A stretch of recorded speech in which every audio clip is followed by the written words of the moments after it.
something wrong with your eye? Yes, they're sensitive to questions. Will you call them? Hello and welcome to the Loose Butthole Reviews. I am your host Smokey, and joining with me as always is my co-host Spooge. Harp. And today we have our two fellow co-hosts joining with us, Murda and Starfish. Greetings. Hello. And always, before we get into the review proper, Smokey has to give the 3 rules of the rating system. First rule is it must be a fraction of 5. 1 means we hate it, 5 means we love it. Rule number 2, if we want our money back, we give it a good old Jeff Goldblum. And rule number 3, if we all agree that it deserves a God tier, a 6 out of 5, then it will get a God tier. And today, we are reviewing North by Northwest from 1959. Directed by Alfred Hitchcock. Yeah, and starring Cary Grant, Eve Marie Saint, and James Mason. I want to get into the writing of this. There was I can't confirm if it was a real controversy or not, but there are some interviews that I read that conflicted with the actual truth behind what took how this movie was written. And I was just wondering if anybody else did research and came across the same inconsistencies. No. Elaborate. Apparently, there's 2 stories about this being written. First story that doesn't seem to be true is that the writer Ernest Leman, I don't know how you'd pronounce that. Lemon. But yeah, apparently he wrote this, and Hitchcock had none of his ideas were used in it. But apparently that's not true. Apparently Hitchcock bought this from an Otis, where's the name? I just had the name. It was bought from an Otis Guernsey, Guernsey.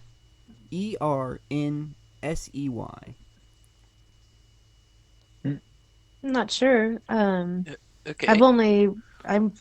I listened to some podcasts about this, and I only heard the Ernest Lehman guy mentioned. Yeah, Hitchcock bought this from Otis 9 years before even meeting Lehman, and he bought it for $10,000, apparently. Now this. Oh, actually, I actually did hear something about that. Yeah, I think they did buy the story from that guy and kind of rewrote it. It was more of the shell of a story. Yeah, and if anybody is curious, from 1950 to today's money, that would be I believe it's $250,000. Yeah, so $126,000 to buy that. I wish I could sell a concept of a script for that much money. Damn. Yeah, that'd be great. Gotta be in the right circles, I suppose, for that kind of thing. You just gotta steal it from me. Oh yeah, now they're just gonna fucking listen to all our good ideas we given on stream and stuff, and just take it. Oh, yeah. Say that there was days. Mm-hmm. Yeah. Did you have anything else, Smokey? I just wanted to get into the writing, but since nobody else had anything else to give on that, then that was it. No, I didn't do as much research on this film as I usually do. This week has been pretty hellish, but I do remember hearing about that, and it didn't seem like anything bad. It just seemed like they kind of purchased the shell of a story that wasn't fleshed out. One story says Hitchcock basically had nothing to do with the movie, when the other is no, it started with him and he brought in Lehman to help him finish the project, which he had there was a couple of ideas stewing for this movie that I kind of wish was made. There was apparently an idea for a dolly shot in a car factory where a car was getting assembled, and at the end, when the car was finished being assembled, there'd be a dead body in the trunk. That one fucking piqued my interest real fucking high. I was like, whoa, okay. Yeah. that That would have been cool. Why didn't that get made? Because they already gave Hitchcock a shit ton of money. There was another idea where there was like people were ice fishing and then a hand was gonna pop out the hole. They had some great. It was fun too. I It'd mean, be this hard to this, explain why this there's movie a was hand so coming out. like full of like Hitchcock's, like he kind of got to do a lot of what he wanted to do. I think I know the Mount Rushmore and the little biplane, the crop duster, were like the main, He did things it. that he wanted to do. Yeah, and The there was actually a controversy about that, about the Abraham Lincoln scene didn't that go the way scene. he wanted to. I wish it did though. Oh, it would have Yes. been so funny. It would have been so good if it went that way. So Starfish, do you have like a? Please tell me you have a short plot synopsis of this movie. Yeah, pretty much. What is pretty much? Uh, what do you Well, mean? Like, I mean, so I got like what? Well, is it a paragraph or a short story? I mean, how short do you want me to be with it? Because I mean, I can be very short how with long? this. It's not. Of course, How it's long? not How just long is it? I mean, it's a lot how of long just do like we different ideas. believe and it stuff. should be. I mean, there's some really great scenes and stuff that we can go over, but are we gonna go scene by scene on this? No. Oh, we No, ain't, we're we not. ain't got No, time we're for not that. gonna go. We're not gonna go scene by scene with this. Okay, good. So the story starts with lots of shots of New York, and it's really great because it's like 1959 New York. So like there's all those like sweet classic cars. All of the dudes are in suits and fedoras. It's just like very One of- it's aesthetic. you just woken up. I'm sorry, you just woken up some production information that I had about this. One of the shots that they filmed are 100% illegal for them to film and to have in this, but they did it any fucking way. I can't wait. Oh, it's can I say it? Say it. Sure. Fucking when they're at the United Nations, when Cary Grant is walking up to the UN building, they did not have permission to do that. So Alfred Hitchcock said, "Fuck it. We're gonna hide a camera in the back of a van, and Cary Grant's gonna fucking walk up them steps anyway." So that scene is 100% illegal.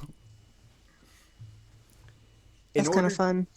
In order to Nice. get the set designs for the UN, Alfred Hitchcock had to go around the United Nations with a photographer, and they had to sneakily take the pictures that they needed to recreate the scenes that we get of being inside the United Nations. Yeah, my favorite scene of the entire film is the shot of when he is leaving down the steps of the UN building, and we get that like really cool like bird's eye like down the side of the building. I Yeah, like that scene a lot. it almost looked like painted or drawn. Yeah, yeah. That's because that shot Um, was how they got that shot is they went into the UN building and had the photographer take a picture from down below, and then they recreated that picture. They weren't at the nice. UN. They weren't the only shot Yeah. that the only shot they were actually at the UN for is the shot of Cary Grant walking up to the building. Every other shot is done on a set.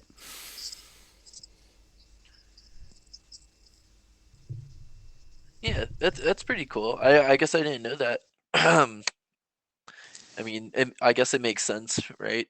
Don't want to be giving away what the UN building looks like or something. I don't know. I don't I even mean, it's think it like was. very obvious that it's the UN building. Like it's very obvious. I just think at the time security was a bit of an issue Yeah, because this Cold War. Cold War. Yeah. But anyways, so we follow a Mr. Roger A. Thornhill. He is he's an advertisement executive. And he is living the boozy and breezy, beautiful life of a white man in 1959 who's an executive in New York City. And on this particular day, he's going to go get some drinks with some friends before going to go see I think it's an opera or some type of show, like live play type of thing with his mom. So he's going about his business. He's talking to his secretary and stuff, and just like giving her a bazillion different things to do. It's just kind of ridiculous, the amount of stuff that she has to take care of for this man's life. But anyways, he winds up at the bar, I believe it's the Oak Tree Bar, and he is mistaken for someone else. Um, he is mistaken for a man named George Kaplan, and a couple of thugs grab him and they force him at gunpoint into their car. They bring him to a house. The house has a big like name at the front of it called Townsend. Um, and when he's at the estate, Mr. Thornhill, played by Cary Grant, meets Philip Van Dam, played by James Mason, and Leonard, played by Martin Landau. Um, they they think he's Kaplan and they're trying to get information out of him, but he is not Kaplan, he is Thornhill. So he is confused, they don't believe him, so they force him to drink a pint of bourbon. Then Do they they ever put confirm?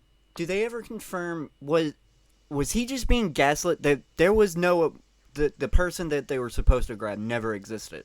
Am I correct on that? You're correct, but the people who were kidnapping him didn't know that ever. Okay. Okay.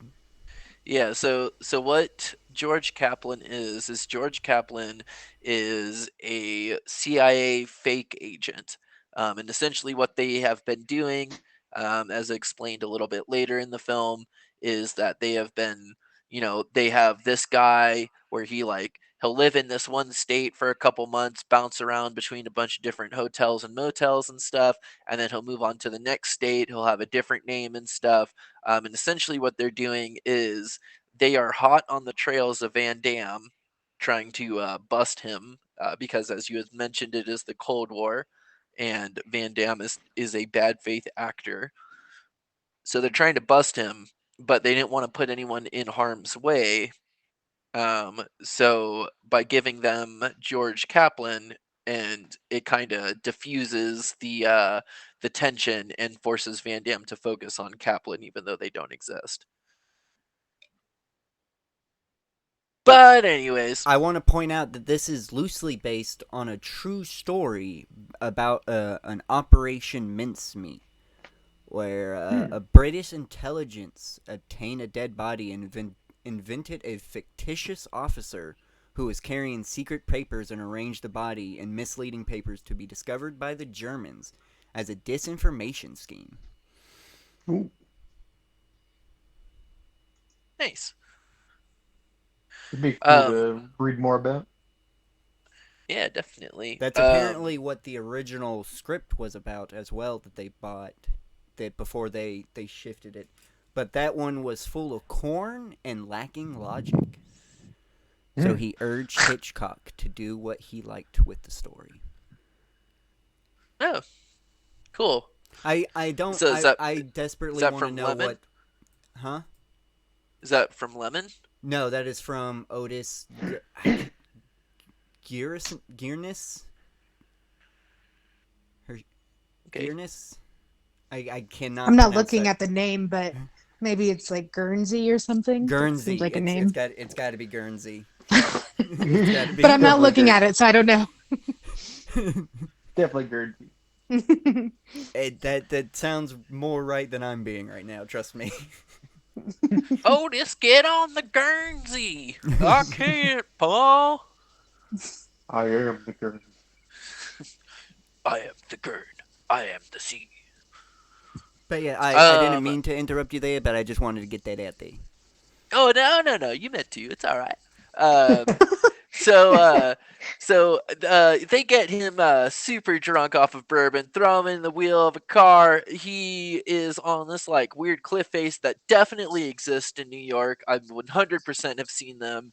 And by that I am dripping with sarcasm because of the way that the cliffs look. It looks like Northern California. That's fine.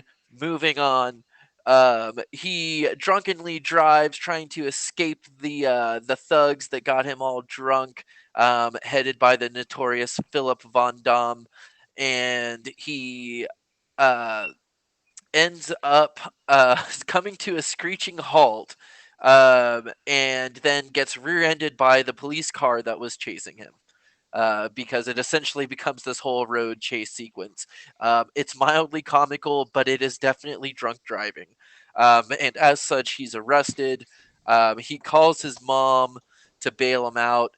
And literally no one believes his story because he basically goes up to them and is like, "Hey, I was abducted at gunpoint. They brought me to this mansion. It had the name Townsend on it, and they said I was this man. I am not this man. They didn't believe me, so they got me drunk and put me behind the wheel of a car." It's just, very, very far from what would you call that? Occam's razor. Like, there's like there's no way that this has happened. But he ends up dragging his mom and the police into it. They bring him to Townsend Manor, and the what would that be? The matriarch of the Townsend mansion basically she's calling him Mr. Thornhill. She's saying, "Oh, well, we invited you for a party. Don't you remember? You were too drunk. We said you had to get a cab. I can't believe that you drove. Oh, and you stole my neighbor's Mercedes," and like this whole thing. And it just basically continually looks worse and worse and worse for him. Insurance Um, fraud right there. Trying to get the neighbor a new Mercedes right there. yeah, pretty much. I mean, it's just ridiculous. However, what's it called? He is determined to meet Mr. Townsend, because he believes Philip Von Dam to be Mr. Townsend at this point, as he has no other name for the man that that headed the abduction of himself. And he ends up uh, he ends up going to the I'm sorry, he knows that Townsend is at the United Nations building, because Mr. Townsend is a delegate for the UN. Um, the police do not believe any of Mr. Thornhill's kidnapping story, um, but let's see. He finds out that there is, like, by pursuing a bunch of different people about who this Kaplan is, he finds out that there is a George Kaplan staying at this Plaza hotel. And so he goes there, and he investigates George Kaplan's room. After all, everyone thinks that all these people thought he was George Kaplan, so he bribes the hotel person, gets into the room and stuff. His mom's with him, by the way, and his mom is just like an excellent character. Like, she's so snarky, and she just I like is just I completely don't know calling him about out on that. his I don't, bullshit. some people would definitely dislike his mama. Trust me. I loved his mom. I I guess wouldn't want her as a mom. But I loved that's. her. I I loved was the about mom. to say that's the problem. She's not your fucking mom. So y'all Yeah, think she's she's not all my mom. whimsical and funny and hilarious, and it's like, Oh no, she's a motherfucker. bitch, but I love her. Oh no, I did. Let me rephrase that. I did not state she was whimsical. I stated that she's just great, and she's great because she's just constantly, like, she's very caustic and hostile to pretty much any of, like, Roger's, Mr. Thornhill's, like, any of his ideas or like what happened to him. She does not Not believe just him. hostile. And She is what some of us would call a dream crusher. Straight up dream crusher. Anything that man says, it don't matter what it is. She's gonna say the complete opposite. She's gonna go no. I don't know. It seemed like Roger had pulled some shit in the past. Yeah, absolutely. Roger has a checkered past. This like drinking, like getting way too drunk and pulling shenanigans didn't seem new. And she was just like helping him like break into at least what she thought would be just like breaking into like a random like hotel room too. But she seemed to be kind of in for it, but she didn't believe him or anything. It just seemed like I'm a rich person. Just because she's being a bitch does not mean she's not ride or die mom. Most moms are. Most bitch moms are more ride or die than regular moms are, actually. my like I have very few complaints about this movie, and one of them is that the mom wasn't in it more, because I thought she was gonna be like a main character and they were gonna like go on some shenanigans together, but they only go on the one. They didn't even write her out of the story well either. She just disappears. Yeah, she just doesn't really show up again. Mm-hmm. I was sad. But I was sad because I wanted more of her. Yeah, I definitely understand that. But for now, we are with Mr. Thornhill and his mom. And they broke into this Mr. Kaplan's room. And in there, Roger's just kind of looking through all of his stuff. He finds Mr. Kaplan's suit, and it's like too small. And then just then the valet shows up with the top half of the suit all cleaned and pressed and stuff, and it's far too short for him. As Mr. Thornhill's a pretty large man. Can you fuck up and shrink clothing by steaming it too much? Is that possible? Not to that extent. Not like that, no. Not to that extent, and it probably wouldn't be shrinking just from a steam, since there's moisture involved. Yeah, more than likely. I was just curious if like the person still could have been the same height, but just like unfortunately, this it's go not around, like tossing it shrunk. it in the dryer. Yeah, no. Especially because back in the day, I mean, we're talking 1959. These are definitely like wool suits that they're wearing, which are simultaneously very hot, but like unless you actually put them in a dryer, they're not really gonna shrink or anything. Oh, that's gotta be like the worst kind of outfit to be wearing, a fucking wool suit all day. If it's thin wool, it's not like crazy hot. But it's not just hot, just like I guess it's just warm. Me. I don't like the feeling of wool on my skin. I gotta have a different. Well, it's not wool touching your skin.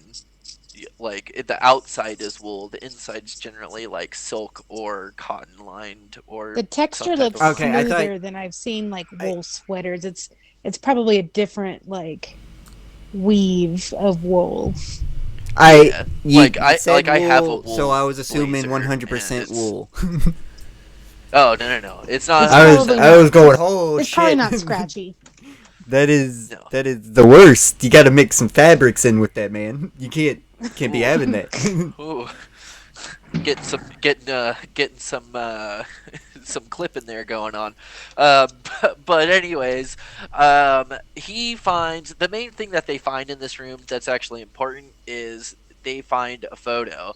And the photo has the man who abducted him in it, Philip. However, before he leaves, the phone rings, and he answers the phone, and he recognizes that it's one of the men who kidnapped him. So they are actively following him. After that, he's determined to find these men that kidnapped him. They bounce out. That was one of the good jokes, like, he's not supposed to be this guy. Like, he's trying to convince them, like, I'm not George Kaplan. And then he, like, picks up his phone and is like... And answers it as Kaplan. And it was like, wait, that's not me, though. Yeah. I mean, this film may be claimed as a quote-unquote spy thriller. To me, this film is a dark comedy. Oh, there's a lot of jokes in this movie. I mean, yeah, but this is the movie that basically inspired James Bond. If it wasn't for this movie, we wouldn't have James Bond. Well, at least we wouldn't have. There were. I was wondering about that because yes, this was absolutely pre James Bond movie, but the first book was already out. Yeah, Um, but I I don't know how like accurate the books are to the movie. that is just So, something that came up in the first my couple ones research, are. is that this was an inspiration for the James Bond movies. I but don't know about. absolutely, I mean, like he is definitely pre James Bond. Yeah, and as this is my month, I will bring it. I'll bring it up here. I once again tried to choose a genre that we hadn't really explored, and for me, this one is a. I mean, it's definitely a spy flick, but it's it borders other things pretty I mean, closely. if you're gonna be Um, watching spy movies, this is the one you have to watch. This one. I mean, it's essential to watch this if you're a spy thriller person. yeah, it's like a proto punk and actual punk, right? Um, But we're with this mom, bounce into the elevator, and in the elevator, who does he see but the two men that kidnapped him? Um, and when the elevator finally gets to the lobby, he's like, "Oh, come on, ladies, come on!" And he like darts out of there and then leads all the women to get out because he knows these kidnapping men aren't just going to try and like bum rush him in front of all these people, um, and it works to his advantage. He hops into a cab, goes to the UN building. And on the way there, he tells the cabbie, is like, we're being followed. Can you do anything about it? And then the cabbie's like, just, I don't know.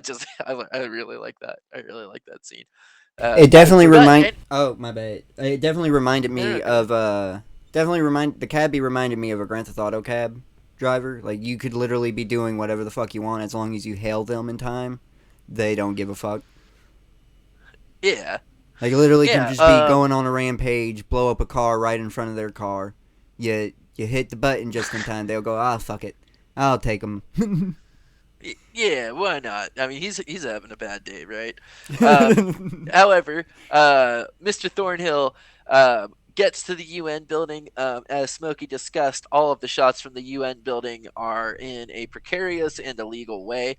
Um, he gets into the building, goes up to the front desk, and is like, "I need to talk to Lester. I need to talk to Mr. Townsend." There, he is introduced to Lester Townsend, played by Philip Ober. And he has not met this man. This is not the Mr. Townsend that had led his abduction. So he starts interrogating Mr. Townsend about his countryside estate. However, Mr. Townsend lets him know, "Hey, I haven't been there in like a month. And I'm staying in my Manhattan apartment because the UN's currently in session." Um, However, Mr. Thornhill does not believe him. Shows him the picture of Philip, but before Mr. Townsend can look at it, he falls forward into Mr. Thornhill's arms because there's a knife sticking out of his back. Um, and what does this Mr. Thornhill do? Does he go, "Someone, this man's been stabbed"? No. Instead, he lays him on the ground and pulls the knife out and just holds the knife. He is promptly photographed, um, and You as got to he get that escapes shot. the You got to look like a madman. as he That's escapes. protocol. You got to make yourself look like the person that did it. I love how he just like kicks it out and like looks at it like a caveman like seeing a knife for the first time. Yeah, which I mean, good acting for someone. I mean, he's never seen someone. He's probably never seen someone get like stabbed to death. Like I mean, in I mean, I could understand the if looking at it someone like a got caveman. stabbed that if someone got stabbed like that in real life, it wouldn't. You would have a chance. It wouldn't have been an that it You was go, instant. ow, Yeah, there'd ow, there'd definitely ow, be some there's a knife screaming in my neck, involved. ow. Yeah, yeah, no, I mean that's definitely accurate. This is 1959 though. I don't think that they aren't going to show the actual like how a stabbing actually works when you're actually trying to kill somebody The with by boys, stabbing them. boys back in WWII knew. Yeah, they definitely did. They definitely did. Um, So he panics, freaks out, runs away. As he's making his escape, there's a photograph of him, and then we hop into the U.S. intelligence agency. Excuse me. And it's not. I don't think is it stated that they're actually CIA. I don't remember exactly. Um, I don't think they ever determine if it's FBI or CIA. I think it's supposed to be ambiguous because they mention both. yeah, Yeah, it's ambiguous, and then when Thornhill, like, eventually when he asked them, they just like, yeah, one of those. It's all the same. yeah, one of those alphabet soup Yeah. agencies. And here we get to meet the agency chief, played by Leo G. Carroll. And him and his aides are discussing the current situation with George Kaplan and Roger Thornhill. Um, Ultimately, this is where we find out that the agency is part and parcel of this plot to trap the counter spy Philip, and that George Kaplan, who is a fake agent, was created to divert suspicion from the agency's real agent. Which, if that's true, then how did the people mistake him for the fake agent if there's not like no picture or anything? Did they just? I'm assuming they stole a picture of Thornhill and used it, and we just don't get that scene. Because I never made that connection. No, How no, did they make the No, connection to no. Thornhill? Starfish and So I talked about this. Uh, yeah, and I was wrong. well, you were only wrong about one of the parts, but like, there's never a real answer of why they went after Thornhill. I guess he was just like in the place he was supposed to be, like the Right place, wrong George time. was supposed to be, but they've never seen George Kaplan. They've never seen Thornhill either. They haven't seen a picture of him That's or anything. that's a little bit bad spy work. Wouldn't y'all agree?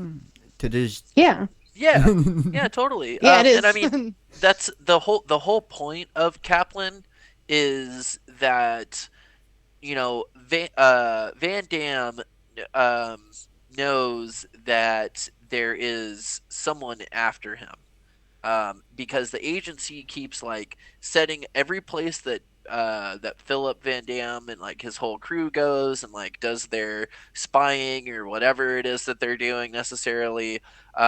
They know that there's always a George Kaplan somewhere nearby, and at this particular point in time, like it just happened to be that Roger Thornhill was in the right place at the wrong time to be thought of as Kaplan, because of like his pure movements and shame. stuff. Because Yeah, if you're gonna be a they're spy, do your work right. Don't fuck up like these idiots. Because they fucked up Yeah, hard. This because I created think their it's yeah, kind downfall. of implied too They that did. like Van They Damme did is. create their own downfall.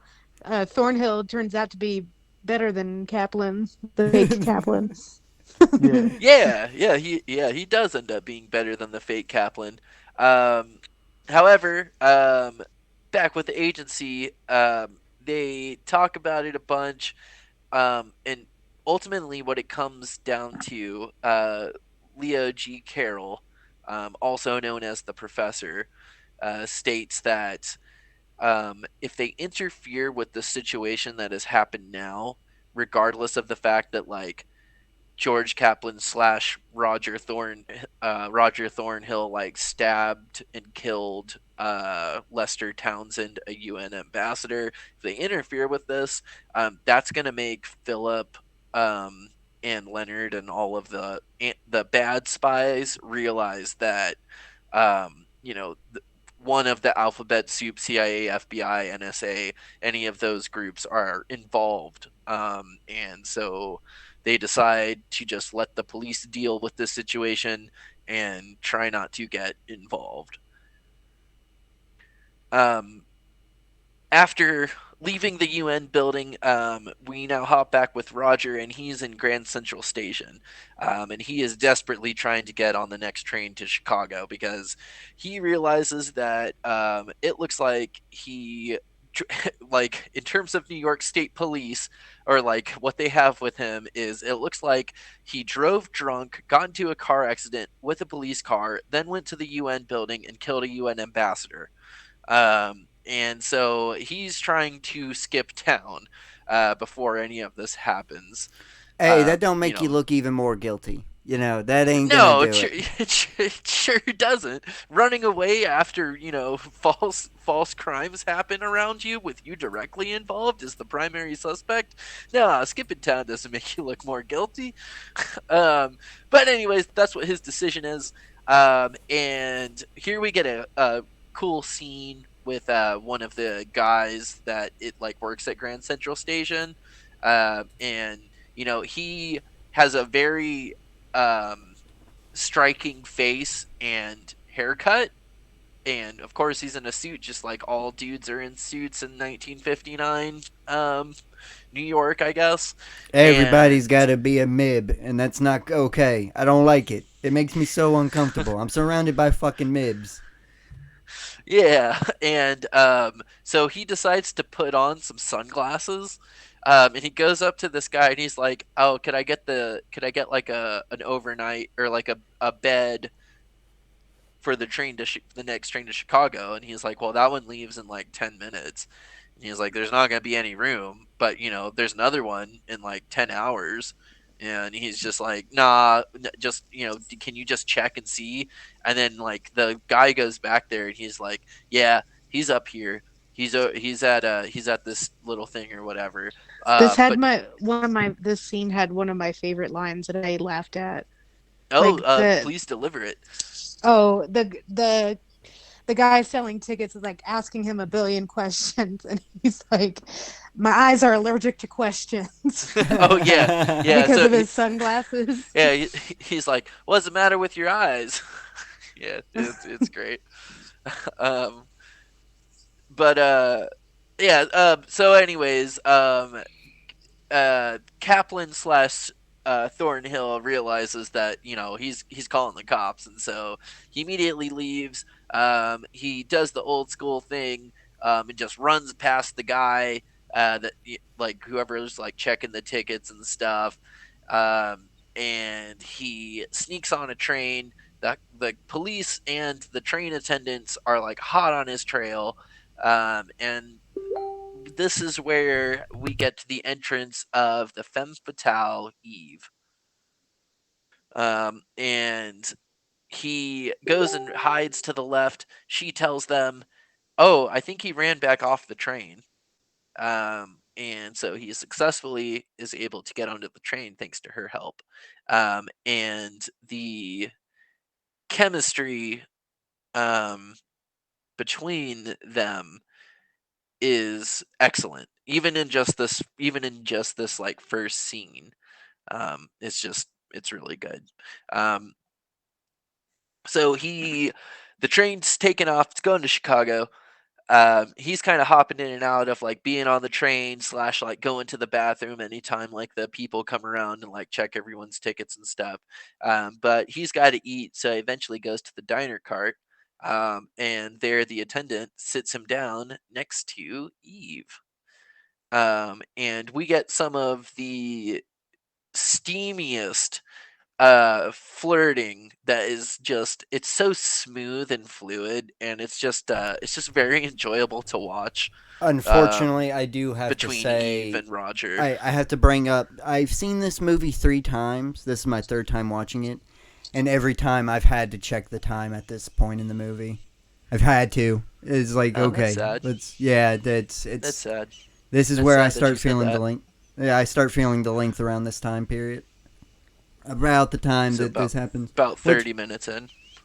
yeah, yeah. Unfortunately, I like their banter, and what I noticed is like one of the lines didn't sync up with her mouth, and I was like, "Whoa, that was weird," because like it didn't seem like that. Yeah. When she says, "I never talk about love on an empty stomach," she actually said, "I never make love on an empty stomach," and they had to change it in post. And so Oh, that's why nice. it doesn't match up.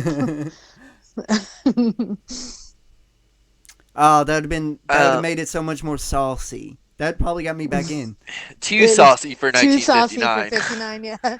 Prudes, uh, bunch of prudes. yeah, absolutely. We are a puritanical society here in the good old U.S. of A.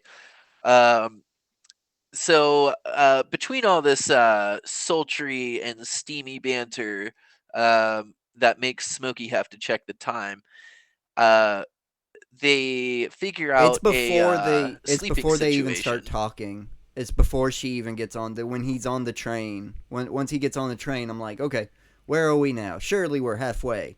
Nope. Yeah. They end up making sure that Roger's got a place to hang his hat, so to speak. And of course, it's in her room. Um, However, without him knowing, she also gives a note to the porter who delivers it to another car. And on that other car is Philip and Leonard.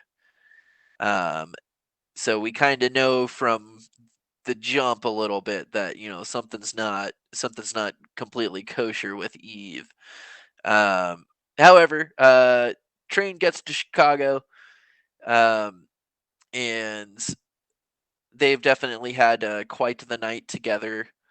Um, and she set up a meeting for Roger and Kaplan to meet. And of course, Roger agrees. Um, However, Eve fakes a phone call to the hotel, calling Leonard at another payphone in the station. Leonard gives her the instructions, which then Eve gives to Roger. And so he takes a bus and heads to the middle of nowhere. Um, it's the bus is heading to Indianapolis from Chicago, but he gets off on this like corn patch. And this is the place where we get a scene that has widely been recreated and homaged in many, many different films.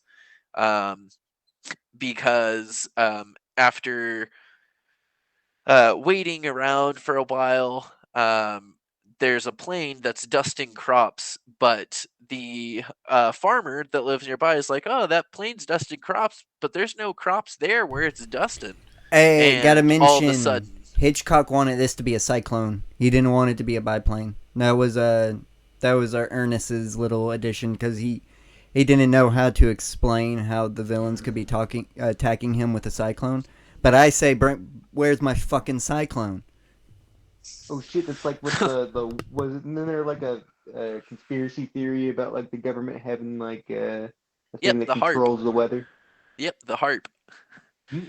That's what it's called. It's called the And then harp. and Cobra is always trying to steal it, and GI Joe's got to stop him. Yeah, yeah, exactly.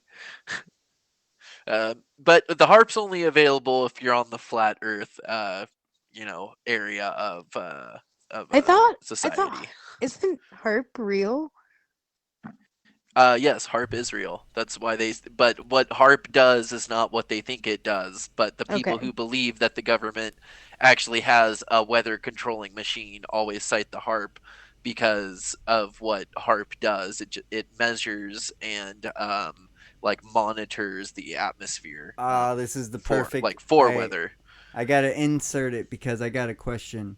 What would you get out of controlling the weather? What does that do for you? Everything. Yeah, Everything, it's dude. I mean, good. you could just like, oh, what's that? China's outpacing us. Well, I guess they're just gonna get hit with like five of the hugest, freakiest typhoons to ever hit them You in Who their did entire that? you history. don't think unnatural man-made phenomenon wouldn't disrupt the ecosystem? Oh, It I mean, definitely it would. absolutely would, Uh, but it I, wouldn't What stop would man from his using it. I you got to have the ecosystem to have what you want. I Yeah, but I mean, I we're in the mean, country that dropped we're counterintuitive. nuclear already fucking it bombs, up. dude. I Smokey? mean, We're already fucking Smokey, it up you as know is. about I don't Do you know care. what scorched earth policy is? Dude, I'm from Georgia. We got the Sherman March. Of course, I know what the fuck scorch earth is. Yeah. I'm just saying, So you like, answer your own question. we already fuck everything up. Like that wouldn't be um they wouldn't hesitate. No, Oh not no. at all. Burned Um, all the way from Savannah to goddamn Atlanta. General Sherman. Oh yeah. uh, um, but I mean, we we're can I I guess we mean, he shouldn't wasn't get for the onto a tangent. Confederacy. He We can was. already do things like seed clouds to make it rain and stuff. well, But and I always wonder why. I know there's reasons, but like during droughts and stuff, like why don't we do that? But there has to be some downfalls that I don't know about, right? Yeah, we yeah, we can't be introducing our own shit into the ecosystem that's already balanced perfectly. That we've already I mean, they disrupted already the do. balance of. But yeah, we already disrupted the balance, so it's not balanced perfectly Uh, anymore. so, so We go in actually we have and machines. the thing's Go on. wobbling, so go in and knock it down. And I know we have machines that like will put a bunch of like water in the air so like it'll make it like snow, right? Is it in some areas? yeah. That's what Yeah. is referencing. Okay. Oh, Oh, I mean, Uh, wah, wah. the season of they do it in the That's season. definitely gonna be a moment. Yeah. mhm. You had to be here live to hear it. Is You heard there? I her don't think first. there's anybody. Is there anybody in here? Yeah, I don't think No, so. there Yeah, probably not. Nah, you motherfuckers. Yeah, it's Cool. true. However, we're in this iconic scene, and it is great. Um, because this biplane all of a sudden is just like after him, and it's like swooping real low. And the first couple times it just swoops low, and then like the third time it's got like a machine gun that it's shooting, but it's somehow only on the back of the plane. If I'm not mistaken, this And is a World War uh old. Not we don't well I think it was I forgot I had the plane. I had the plane. I'm blanking. My bad. From what it looked like to me, it looked like just a crop dusting one, but I just thought like it why it was like he was shooting from the back was I thought like the dude they had a dude with a machine gun up there, like actually with like a rifle or something that was like machine gunning at him, from maybe just like the passenger part of Yeah, the it plane. probably wasn't the yeah, pilot.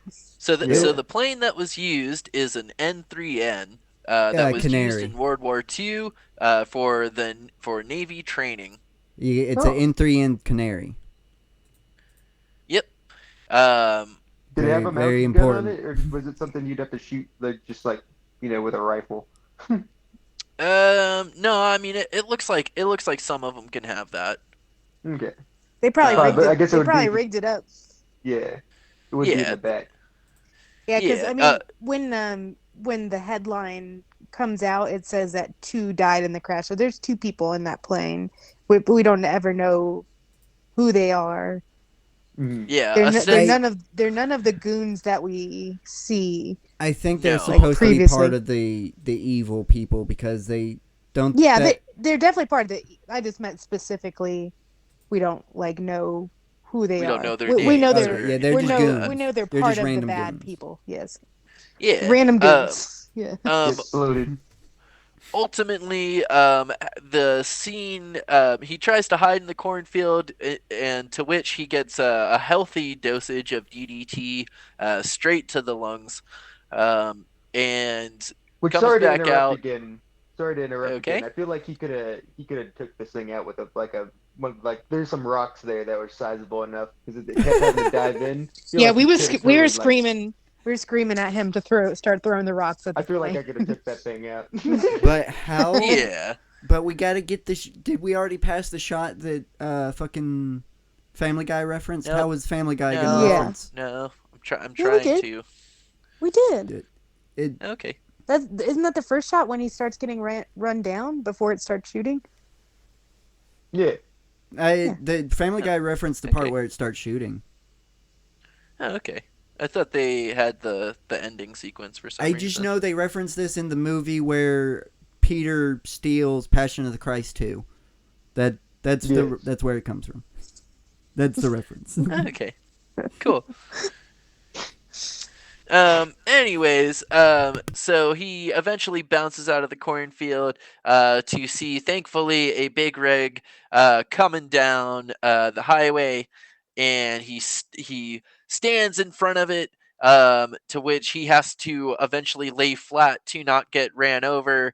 The plane that is actively diving on him um, dives and slams into the big rig, only for us to find out that this is a gasoline transferring vehicle, and things start exploding.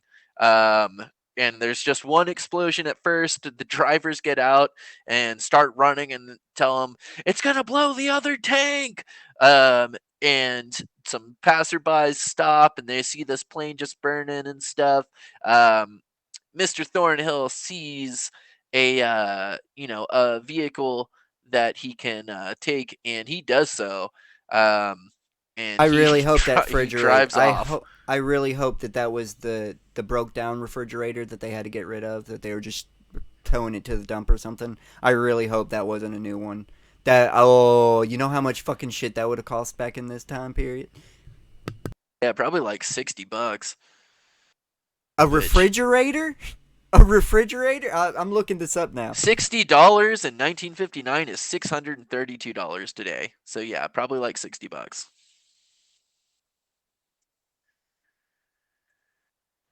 However, regardless of the price of refrigerators from 1959, um, so he drives off. Um, what's it called? And he goes back to Chicago. I have the And prices he here. 10-pound Sears would have been a $209, and you could have got a cheaper one for $169. so that's $2,203 Yeah, I for was about to say that Ooh-wee. $60. I was saying 60 sounds kind of low still, even for that time period. Probably couldn't get a quality brand for that for sure. Yeah, but I get it No. from pawn shop though. For 60. Might be able to Yeah. get like one of those old ice chests that requires you to put an ice cube in it for just dirt Yeah, cheap. that's what I was about to say. Like fridges weren't at nearly as common either. They had the ice chests. Yeah. Yeah, especially in like rural areas where, They're more it's for like, like well, high middle class. yeah.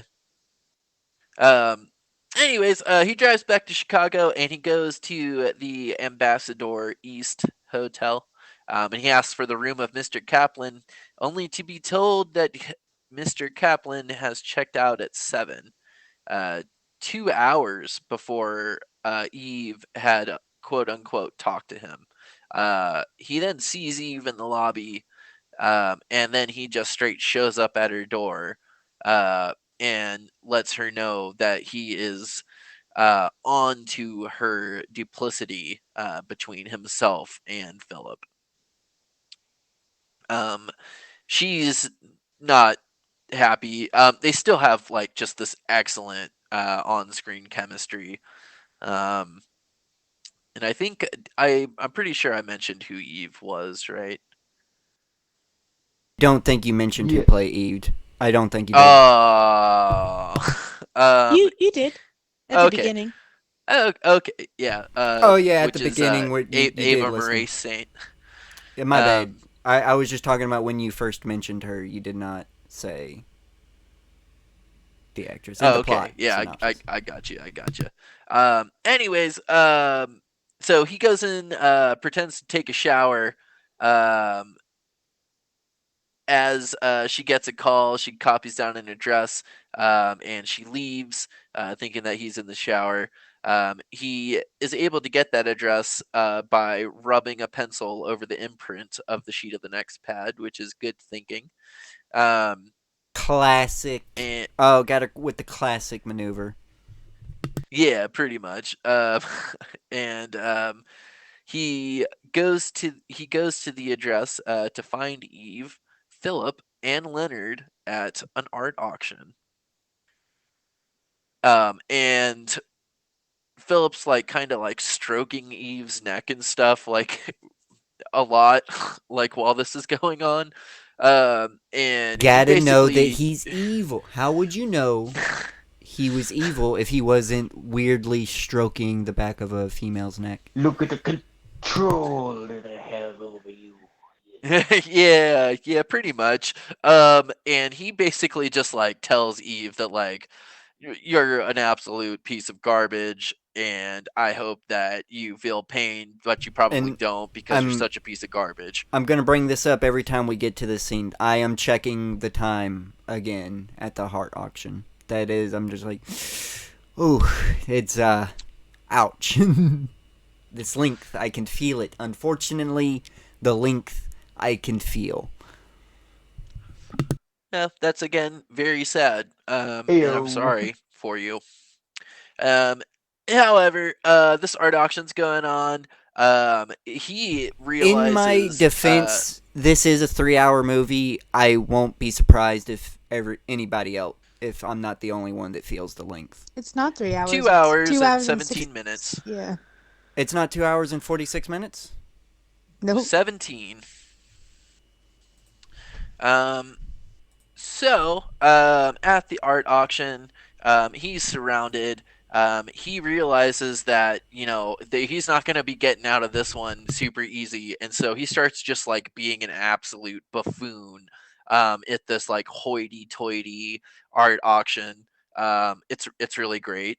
Um, and eventually the art auction's forced to call the police, to which he lets himself gets arrested, tells them that he's Roger Thornhill, that he's wanted for murder, and demands to be taken to a jail. And these Chicago cops are just like what even is this dude? However, the driving officer radios into the station to be interrupted and is told to take Roger to the airport. In which doing so, they turn him over to the professor, um, to which we now have Roger learning the entire story about the fictitious Mr. Kaplan, and also that Eve is their agent that they are trying to protect. Um, and they basically tell him that like you have to do something so that like her cover isn't just completely blown. Like she obviously has like emotions for you and stuff. In the art auction, she made him cry, and or he made her cry and like almost just like pop him one in the face for how much of an asshole he was to her. And of course, like that's gonna arouse Philip's suspicions of her. Um, the plan is to go to Rapid City, South Dakota, where Philip has a mountaintop retreat. Um, Roger eventually agrees, but only because it is going to help Eve. Um, and the next day, we are at the restaurant at the Mount Rushmore Memorial. Um, and Roger's there, and he's waiting for the arrival of Philip and Eve. They arrive. Roger just straight is like, "Okay, I am Kaplan," and tells Philip that he knows that he plans to leave the country, and that he is going to stop Philip unless he can have Eve. To which Philip is just like, I can't believe that like you hate her this much, especially like after what happened between you two like on the train. Um, but I need to think something like that over. Um, Before that can happen, um, Roger just like starts kind of like yanking on Eve's arm like all hardcore and just like is being really aggressive with her, trying to like just take her like now pretty much.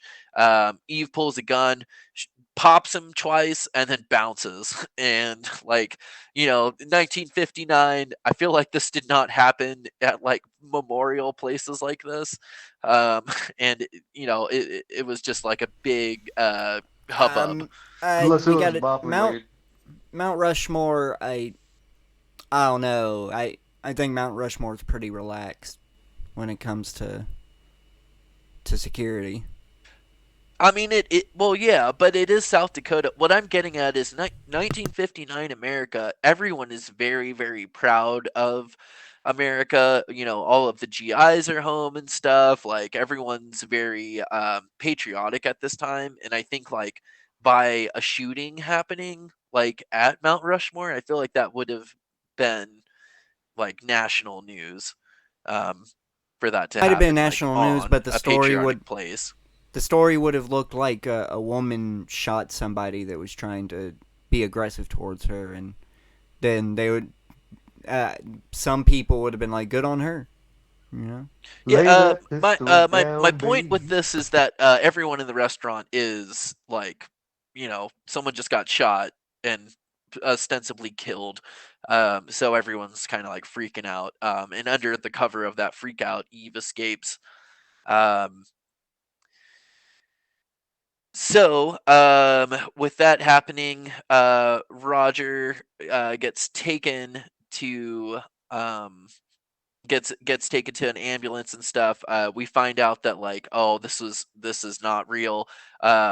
Like, this is just Eve trying to convince Philip that she was loyal to him. And the professor brings Roger um, to where Eve is, so that they can have like a quick rendezvous. Um, Roger just straight tells Eve that, like, he was a complete asshole and that he loves her, and that you know, he wants to marry her. Um, but what he doesn't know is that the professor neglected to tell him about a wrinkle to the plot, and that is Eve is leaving this night with Philip so that so that she can continue to get more information about his operation that he's got going on. Roger's just straight like super pissed. Um, and he gets taken to the hospital. He's like mad and pacing, and then he gets like dress shoes and like slacks like brought to him. And he escapes, goes to Philip's like mountain retreat or whatever, um, and is trying to So you you know. did miss a really great, like, it was hilarious and kind of corny, but I don't know, it's still I still laughed really a lot. Was like, oh, not only he was in his dress shoes and how he escaped from the hospital is that he climbed out of the window and is like scaling this really thin side of the building, and he goes through someone's room, and it's like this lady who screams at first but then is like, oh my. Yeah, yeah, yeah. So in in the hospital, yeah, you know, he has to break into this lady's room, and she's like, "Oh, what are you doing?" And then the next line out of her mouth is like, "What are you doing?" Like, Yeah. is very interested, probably because like Cary Grant with like a muscle shirt on, slacks, and dress shoes just busted He into her 50s hospital. 50s manhunt. Yeah, I mean, it's exactly. basically like what a it's a James Bond reaction. You had Yeah, to be total square. You had to James be a Bond reaction. rectangle. The square, like orangely tan, tall man. Everybody's favorite. But yeah, so after that occurs, he goes to Philip's mountaintop place. And this is where we get some like great spy action on behalf of Roger, um, fully now under the guise of being the George Kaplan, or you know, a special agent, so to speak. Um, he it sees something, and what he spies is Philip and Leonard having a conversation. Now, Murda found something interesting out about Leonard, and I think this scene really portrays the choices that were made with Leonard. Oh, yeah. The actor Martin Landau, who plays Leonard, pretty much made the choice to play his character as gay. And I picked up on it in the movie during the scene. I didn't before because they Hmm. didn't have too many like direct like I mean they were together before, but they didn't have like a scene like this. Um, and it seemed like dude was totally in love with Van My Damme. my gaydar was definitely Mm. going off, but I didn't want to be rude and be like, "Oh, the bad guy's gay." I didn't. I didn't It's even I take always it didn't want as to the do. bad guy was gay. Like, Like I didn't. I didn't want to be that guy, but the best goons are secretly gay for you. plus I think that Yeah. like as goons go, like this guy was pretty interesting. Like he had a really cool look, like real creepy. Hmm. Like he wasn't. I don't know. he I was liked a his creepy character a lot. in a handsome way. That's what was Yeah, disturbing like me. hot creepy. Yeah. It is Hmm. like I shouldn't be like you should not be attracted to this individual, but something Nah, he's a about creep. He's a him, creepy hot. something about him. He's It's like top I got number it. one goon. He's got the mysterious vibe about him. It's like, ooh, what? I gotta crack that egg open. He's got a flair for dramatics too. Yeah, but he does. I did pick up on it, and I was like, oh. And then later on, during some research, I did find out that he totally played it that way on purpose. Hitchcock was in support of it. The actor who played Van Damme, not as much. Yeah, He boy. was Uh, pretty much well, he was Make him pretty much uncomfortable. just like it did like then he would well, get that works. questioned about it, and he was like, well, that was Martin Landau's choice, and I'm pretty much stuck with that choice. Like I didn't make that choice. Yeah, and so to set the scene, it's begun with Philip telling Leonard like, how does one say goodbye to his right hand? And Leonard saying like, well, not by cutting it off, certainly. And they kind of like have this whole thing, to which like climaxes with Leonard pointing Eve's gun at him and pulling the trigger, um, proving to Philip that one, Eve's gun was loaded with blanks. So you know, Roger slash Kaplan, um, was not actually even shot to begin with. And also that like no one but Leonard will ever look out for Philip's best interests. Eve's response to this is hilarious because it's a gun being shot inside of a house. Um, and she comes out of her room and she goes, "Oh, what's that noise?" like, They must have had real thick walls.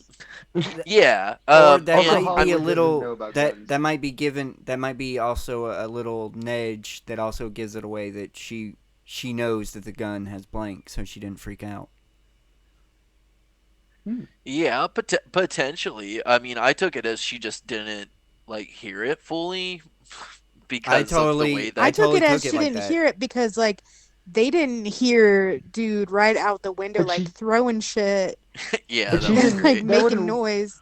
That wouldn't work, Smokey, because she didn't know that they were onto her till till he threw the little I'm not message saying that thing she on knew the that they matchbook. knew that Yeah, the gun was blank, but I'm just saying there was no panic within her because she understood that the gun that was That being they were fired. shooting her Yeah, gun with the blanks in I it think that would yeah. give her away.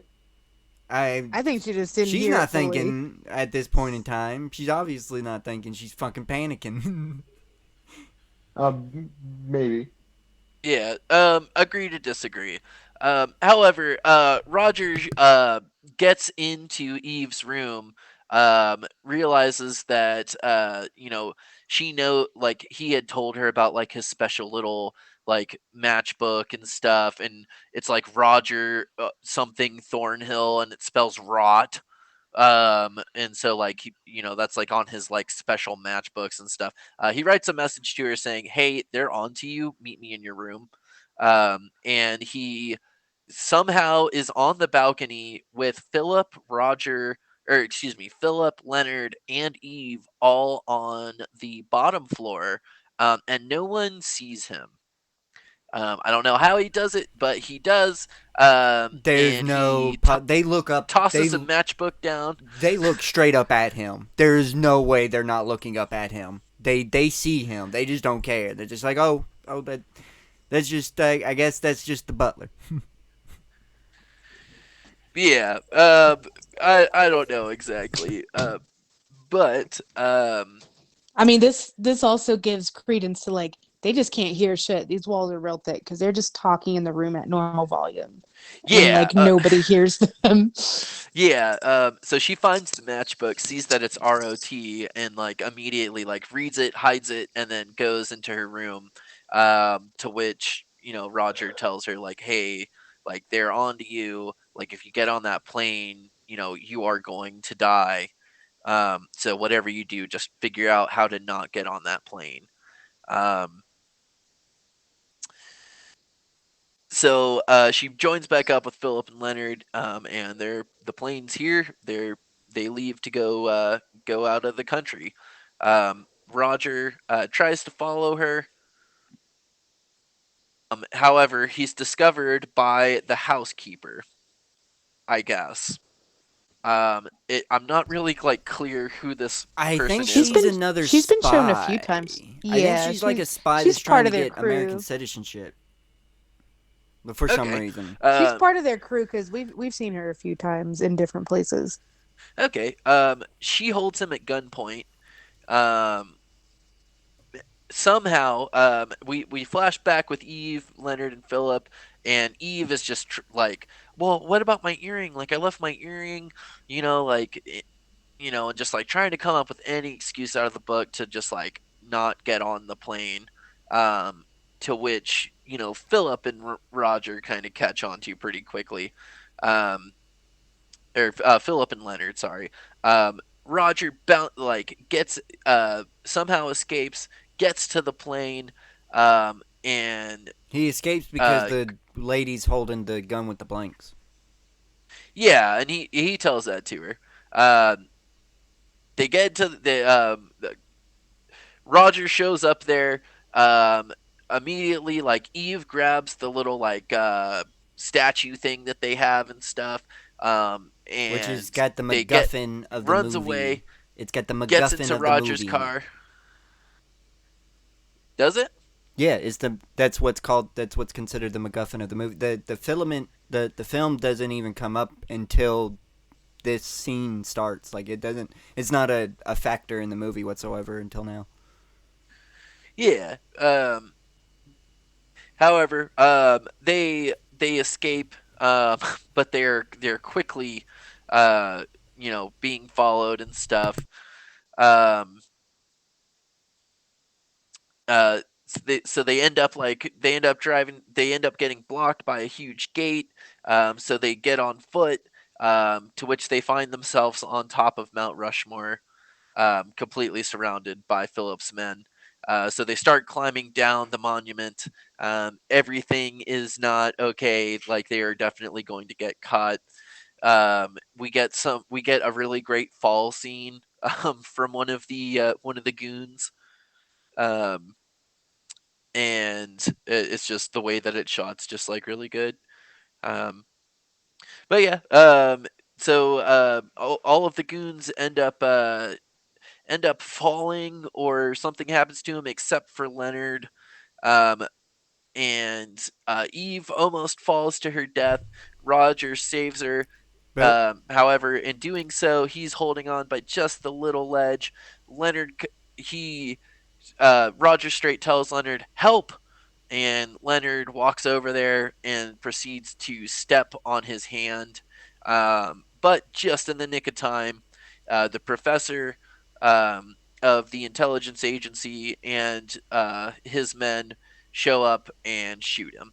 this is To not which how this scene Leonard was falls to supposed. his death.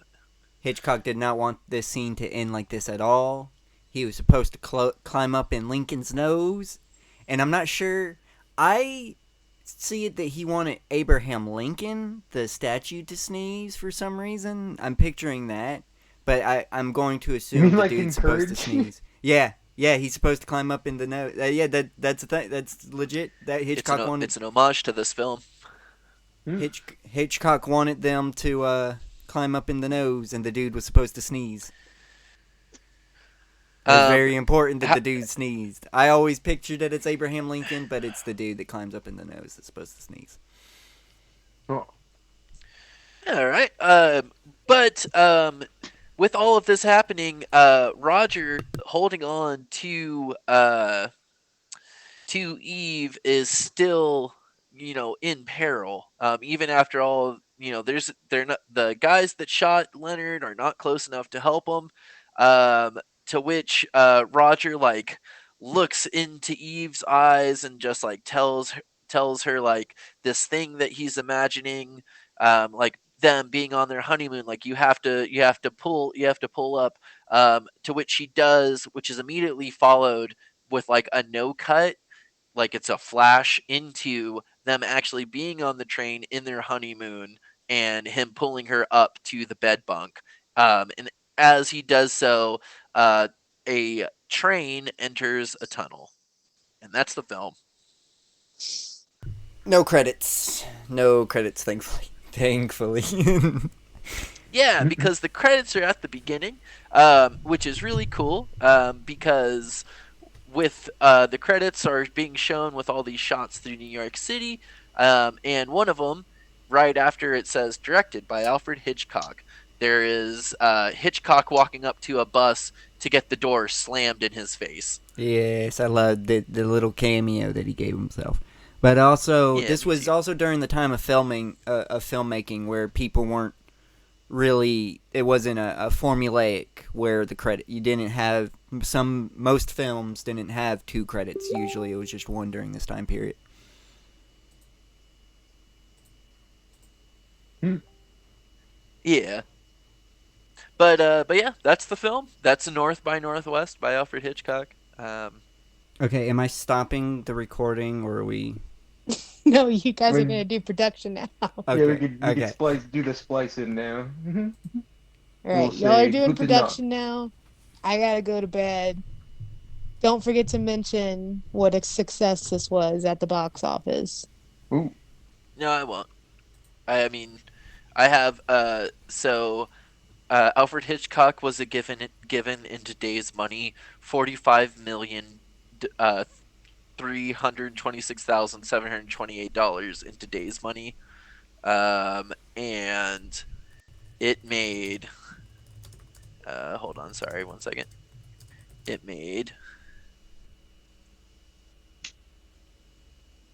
103,000, or excuse me, 103 million dollars in today's money. So That's a it lot of did a lot. quiche. Yep. This They, was a huge financial success. Yeah. oh, Which But I mean, Alfred Hitchcock. I'm not surprised. He was a well, this good. was his biggest financial success. Yes, it is his biggest financial success. But being at Hitchcock, he made silent films. He was well known, so his name being on the marquee definitely sold it. Oh yeah, he was very well known. I just feel like this is definitely like if he had a like popcorn blockbuster, this was it. hmm. I Yeah. would Yeah. argue that Definitely. That's Psycho why. That's why I was chose better, but this. It's not about what you think is better. It's about what did better at the box office and what was more now popular. did Psycho do bad at the box office? I can pull that up, but I'm sure it didn't.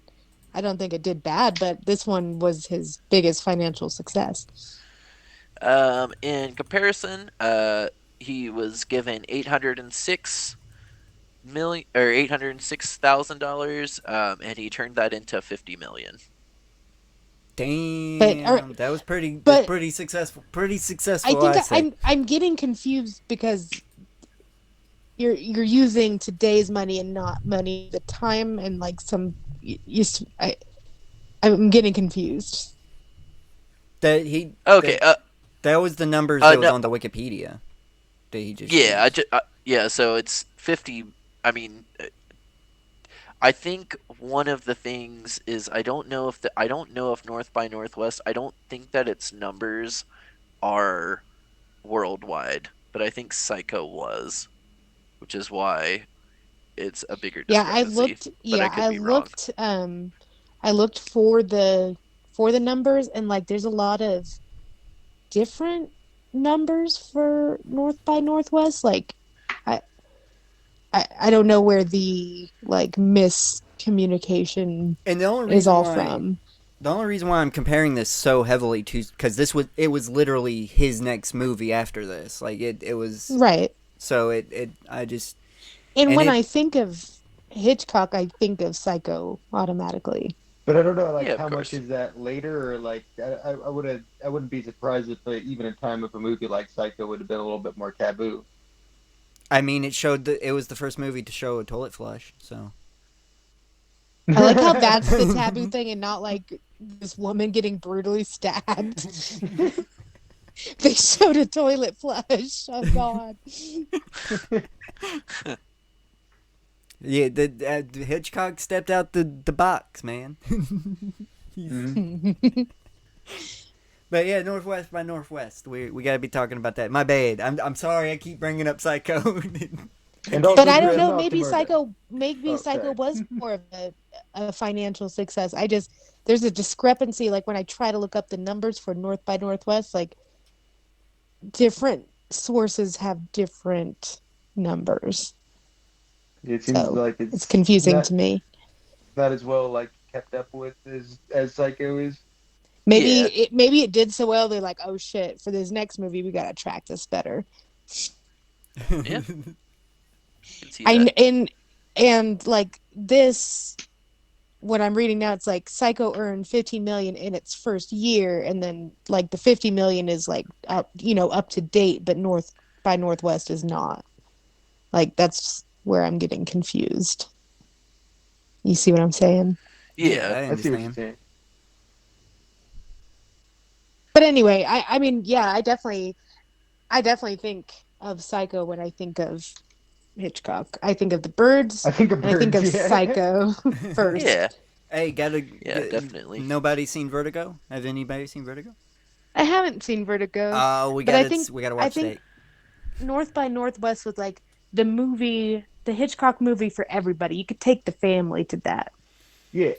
True, true. I will admit that is completely by north. If you want to see a Hitchcock with the kids, you definitely take them to this. Do You not ain't gonna take them to scar your Psycho. kids with North by Northwest. Maybe the guy getting No. stabbed in the back, but I Maybe it's pushing it. maybe you're throwing them falling off Mount Rushmore might cause them to have a twinge fear of heights. then it's fine. Yeah, it's Within a perfectly couple fine to have seconds. a fear of heights. But anyway, Starfish, you want to get more into your production notes? Oh yeah, sure. I can do that if we're ready. Yes. If Okay. I disappear, um, You have I'll be permission to sad. disappear. Yeah, I mean it will be, but yeah, you'll be in the final thoughts. We got you. if I disappear, I may reappear again. Ooh. Oh. Um. So, for this film, I know that Vertigo has been brought up. However, She's free. uh, for North by Northwest. When filming Vertigo in 1958, so a year before this film, Alfred Hitchcock describes some of the plot of this project to frequent Hitchcock leading man and Vertigo star James Stewart, who naturally assumed that Hitchcock meant to cast him as the Roger Thornhill role, and he was eager to play it. However, Hitchcock wanted Cary Grant to play the role. By the time Hitchcock realized the misunderstanding between him and Stewart, Stewart was so anxious to play Thornhill that rejecting him would have caused a great deal of disappointment. So Hitchcock delayed production on this film until Stewart was already safely committed to filming Otto Perming's Anatomy of a Murder. Before officially offering him the role in the movie, Stewart had no choice but to turn down the offer, which allowed Hitchcock to cast Grant, the actor that he had actually wanted. that's a bit bullshit. I gotta say that. Come on, man. What the fuck? I mean, it I might be, but he was right to do it. I'm not saying don't cast characters, but be upfront about it. Tell the man. Don't be like, we gotta delay the movie a little I bit. Just guess hold he on, didn't because want to this guy sour wants his to. relationship. Yeah, and also, because of what he said to Stewart, in Stewart's mind, he was like, "Oh, he's talking about me playing this next film. Okay, cool." Um, He but would not have been as suave. James no, Bond would not have been based off of James Stewart, I don't think. no. Um, while on location at Mount Rushmore, Eva Marie Saint discovered that Cary Grant would charge his fans 15 cents for an autograph, um, Hustling. which that Hustling is at his is fans. that's $1.58 today. He charging people $2.50 for some autographs. Hey, $1.50. That's the same price as a fucking Costco dog. Yeah, boy, that ain't bad. I believe we've already mentioned this, but James Bond actually uh, takes a bit from this film, but it does specifically reference. Like the James Bond series does specifically reference this film in actual like different scenes. So the crop duster scene is what inspired the helicopter chase in From Russia with Love, 1963. And another Bond nod to this film is the convertible sleeping compartment scene used in a slightly different way in the 1973 Bond flick Live and Let Die.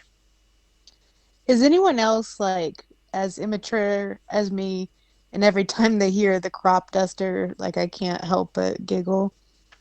Oh yeah, I know what you mean.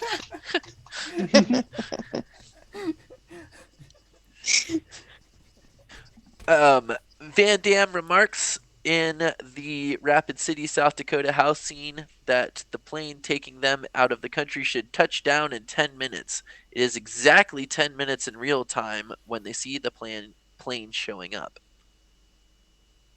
So when he says it's 10 minutes, it is literally while watching the film 10 minutes until the plane scene happens. Oh, they Um, probably were landing an actual plane while so they probably knew. yeah, I don't know. I I mean, don't they know. just I don't know if Hitchcock this would. planned it out to where it was exactly 10 minutes from the time Not that he not says many it's 10 people. minutes. Not many people would realize this, but there's a lot of scenes in this where it's a studio and they're actually projecting pre-recorded footage on a backdrop, and they just have the actors in front of that pre-recorded footage. Sounds like the nasty work Yeah, of the clock team to me.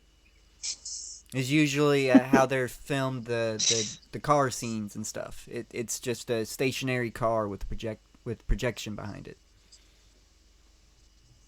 yeah. Which at the time, I mean, like we've seen other old films with car driving, and they're not near as smooth as the way that this one is shot. Um, so the controversy that I found primarily has to do with Hitchcock, MGM, and the National Park Services. Um, so uh, the controversy revolves around the Mount Rushmore scenes, which I appears. since you brought it up, this is the only MGM film Alfred Hitchcock has ever done. Oh, nice. Um, so although it may seem kind of silly to us today, at the time it was a pretty serious matter for the officials at the National Park Service and the Department of the Interior, and for South Dakota's United States Senator Carl E. Munt. The reasons for the controversy lay in one simple fact: master film director Alfred Hitchcock had long wanted a movie wanted to film a movie involving the quote shrine of democracy, as Hitchcock puts it in his own words. But the Park Service had concerns about the memorial's potential desecration. And that's why, when we were describing the scene, that's why I kind of wanted to draw a little bit of attention to it. Um, Gutzum Borgel. Oh man, this guy's name. Uh, Gutzom. Gutzum. Borglum. Borglum. The artistic genius who had preceded him into the South Dakota Yeah, it's not wilderness so and easy, is it, huh? Not whose so goddamn creation, easy, is it? bruh, nah, nah, you don't get to say. You be pronouncing things like Smith wrong. That's what he means. All right, all right, I see. Let's see here. Where was I? Oh yeah. So Hitchcock would not let the federal government or its minions stop him from achieving his dream. Um, South Dakotans first learned of Hitchcock's intent to film at the site from a May 15th, 1958 AP report, datelined Hollywood and printed in the Rapid City Daily Journal. Quote, Alfred Hitchcock says he expects to realize his long ambition, filming a chase over the Mount Rushmore monument. He may be spoofing, but you can never tell with Hitchcock. After all, he's made use of the Statue of Liberty and titled Liner Normandy and other landmarks in his long and distinguished production of movie thrills. End quote. In the past, the filmmaker has occasionally told colleagues about his dream to shoot at the memorial because he always wanted to have a chase sequence across the faces in specific. Um, Several years earlier, Hitchcock remarked, I want to have one of those scenes. Oh, yeah, we already talked about this about a man hanging from Lincoln's eyebrows. Um,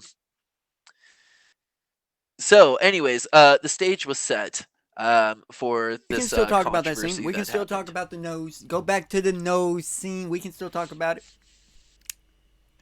Oh, so it's not actually a nose.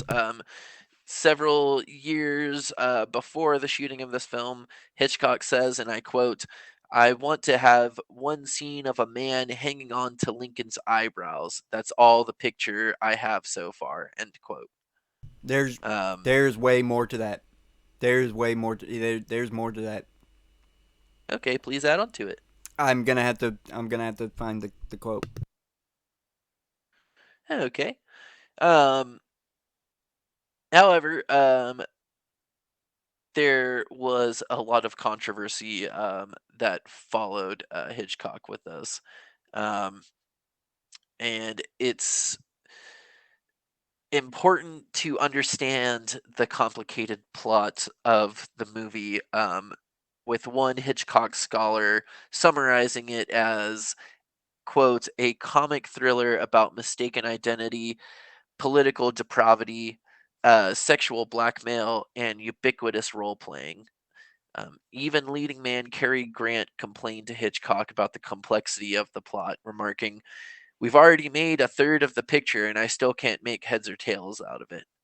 Um, The media literacy back then. yeah, pretty much. Um, let's see. The issue of chasing about Mount Rushmore is critical to understanding both the movie and the controversy. One does not simply chase or even climb up Mount Rushmore without proper gear and permission from the National Park Service. In 1958, representatives of Metro-Goldwyn-Mayer, also known as MGM, and the Park Service had come to an agreement concerning Hitchcock's filming at the memorial. In return for permission to use the site, the filmmakers promised that no scenes of violence would be filmed near the sculpture or on the talus slopes below the structure.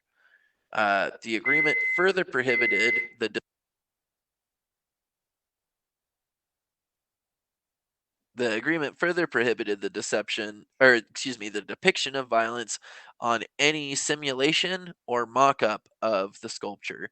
The same restrictions apply to all public use areas of the memorial, real or simulated. The filmmakers, at least in their early correspondence, assured the government officials that the site would be treated with, quote, the utmost respect. None of our characters would tread upon the faces or heads of the sculpture. Which, after viewing this film, did not happen.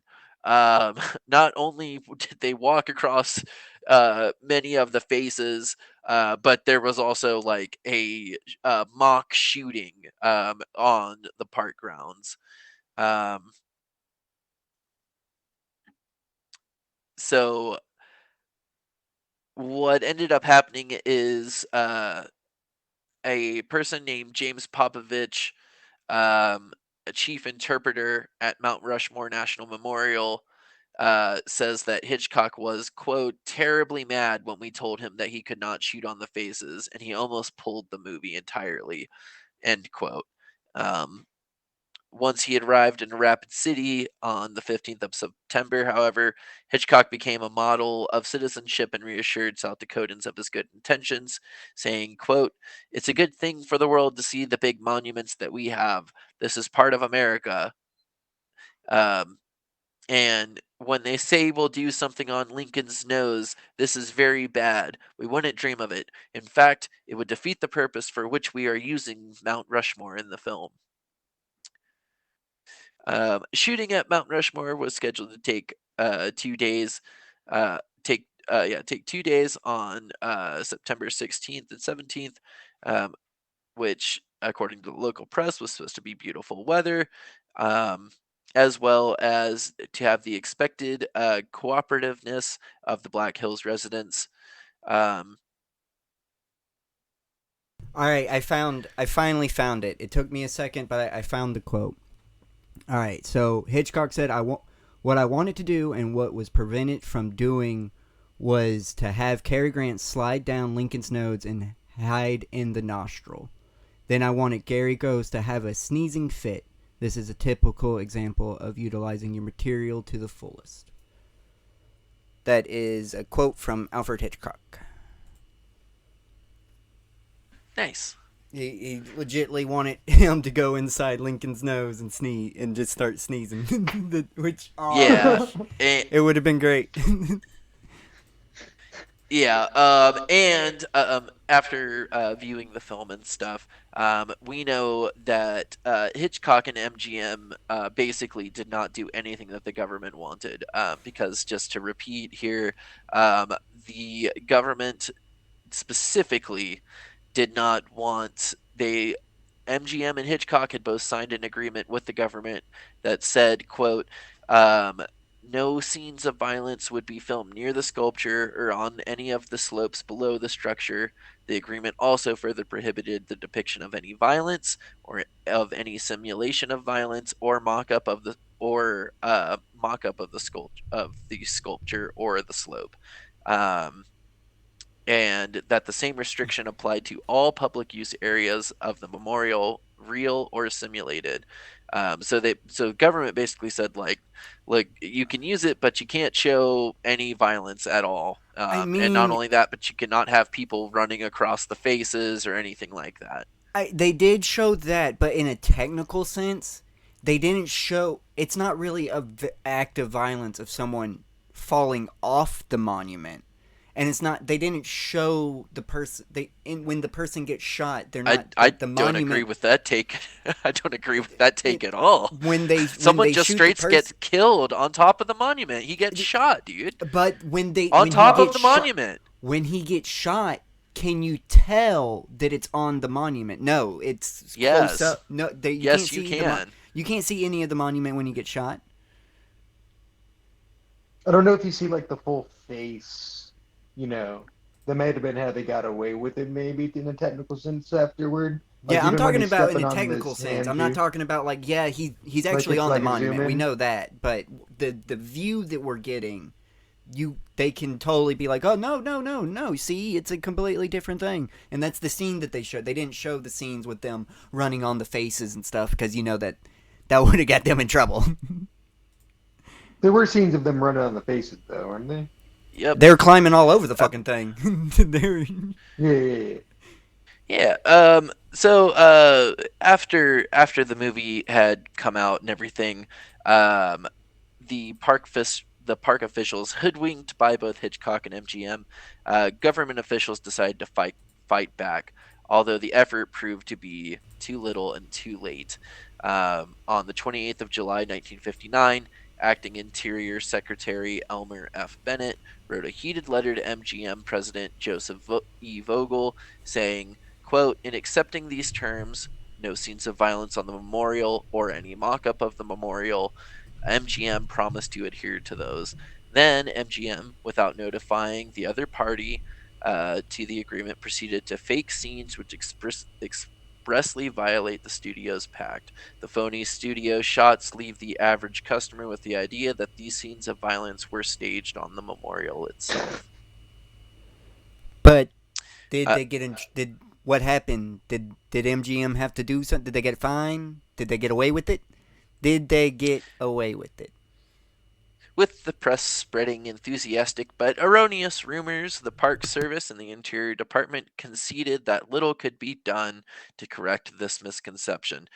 Bennett, which is the acting Interior Secretary, therefore asked Vogel to remove from the film the movie credit stating, quote, "We gratefully acknowledge the cooperation of the United States Department of the Interior and National Park Service in the actual filming of these scenes at the Mount Rushmore National Memorial in South Dakota." Damn. According to I'm. Bennett, moviegoers. That's a win in my book. That's a win for them. They got away with it. They got So clean. that It's so not an that's act of what they violence. asked. You can't if you can't sue them. There is no act of violence. Can't fight Hollywood. According to Bennett, moviegoers would doubtless receive the wrong impression that the Department and Park Services cooperated in the filming of these scenes of violence at the end of the film. Bennett also warned Vogel future permit applications to the National Park Service areas will receive closer scrutiny than heretofore. In 1957, He ruined it for Hitchcock. Ruined it for everybody else. yep, in Damn. 1957, the Park Service had rejected the request of another filmmaker to stage a similar game of cops and robbers at Mount Rushmore.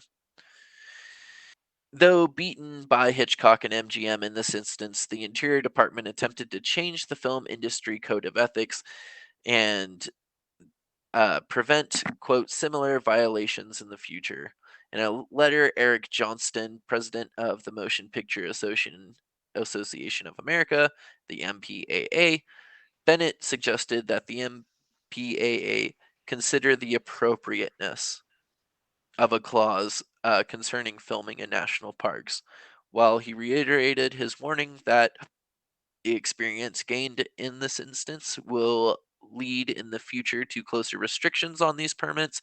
Bennett closed on a conciliatory note, offering to cooperate in the writing of such a clause for the MPAA. Hmm. So, in other words, giving just the entire Motion Picture Association of America, like, this is what you can and can't do, like, at national parks. That's why you just recreate it, and go, hey, no, it's not the Washington Monument. It's the George W. Bush Washington Monument. Yeah. Different monument. That monument don't exist. You can do whatever you want to that monument. Don't piss on it. We already talked about how Hitchcock could not film inside the UN, and how he had to sneak around, which is pretty awesome. Yeah, he took a photographer and was like, hey, take this shot. Take this shot here. Yeah, hey, this shot right here. In the DVD documentary of this film, Eva Marie Saint recounts how Alfred Hitchcock, who was dissatisfied with the costumes the studio designed for her, marched her to Bergdorf Goodman and personally picked out clothes for her to wear. So he I was should very have. involved with what Eva's wearing. I should have known. I should have known. Her outfit's got a total Hitchcock vibe. There's something always off about there. There's something he picks the clothes that something's always like. They're good looking clothes, but something about them like there's an element that's like I don't know if that's supposed to be like that or not. That don't seem right. When we're at the end of the plane scene and before the monument scene, Rather than have to pay more expenses to South Dakota, Hitchcock instead chose to plant 100 ponderosa pines on an MGM soundstage.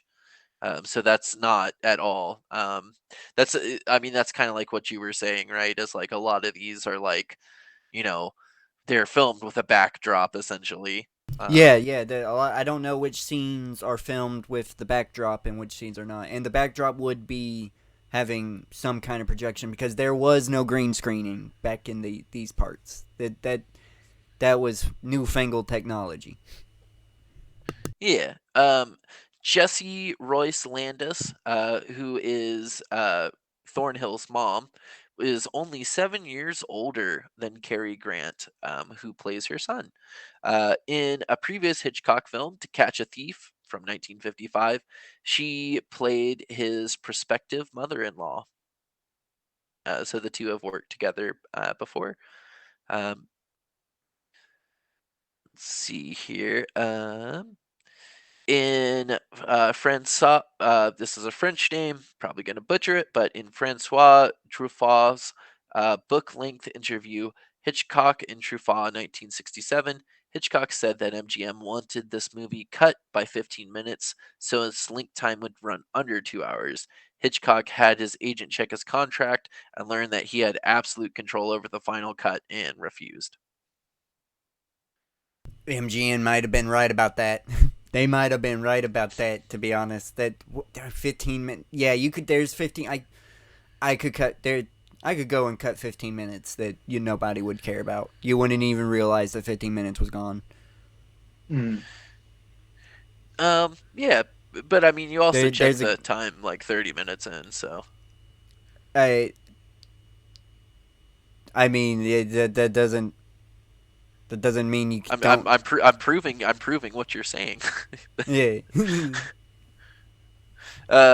So with what's it called? With what's his face's house? Philip Von Dam with his house. Um, the house at the end of the film is not a real house. Hitchcock asked set designers to make the set resemble a house made by Frank Lloyd Wright, who is by and large the most popular architect in America, especially at the time, using both materials, forms, and interiors associated with his work. The set was then built in Culver City, California, where MGM studios are located. House exteriors were merely paintings, which is also just really cool. Um, Yeah. I mean, most. To be honest, I think you can tell when it's paintings a little bit. It's kind of obvious if you pay attention. yeah, sometimes I think with the house, it's more difficult than the UN scene certainly, but it's still kind of there. I mean, that's not. I'm not. That doesn't take away from the. I'm just saying it is. You will be able to be like, oh, that looks nice. That's a nice painting. Yeah. But Let's see here. We already mentioned Martin Landau's things. 11 years after being mentioned in Rope, 1948, as making an excellent villain, James Mason was finally cast by Hitchcock as the main villain in this film. So, Rope, I don't think that was James Mason's first work, but it was like his first like really good villain. And I think he plays an excellent villain in this too. mm. Um, He's now, serviceable. He's serviceable as the villain. I can't complain. so I have two things that kind of lead into one big thing. So when Martin Landau, who's Leonard, first sees Cary Grant, he says he's a well tailored one. All of Landau's suits for this movie were made by Grant's personal tailor. Thornhill also complains that he only has one suit for his stay in Chicago. Yet when he heads out into the prairie, he's got a different colored suit on. So um, definitely didn't do that. However, something to uh, be mentioned with the suit is that this suit, like this specific suit that he's wearing, is absolutely iconic. Um, so after this movie came out, all men wanted a Cary Grant style suit. That's what they wanted to wear. They didn't want to wear a triple-breasted suit. They wanted exactly what Cary Grant had on in this film.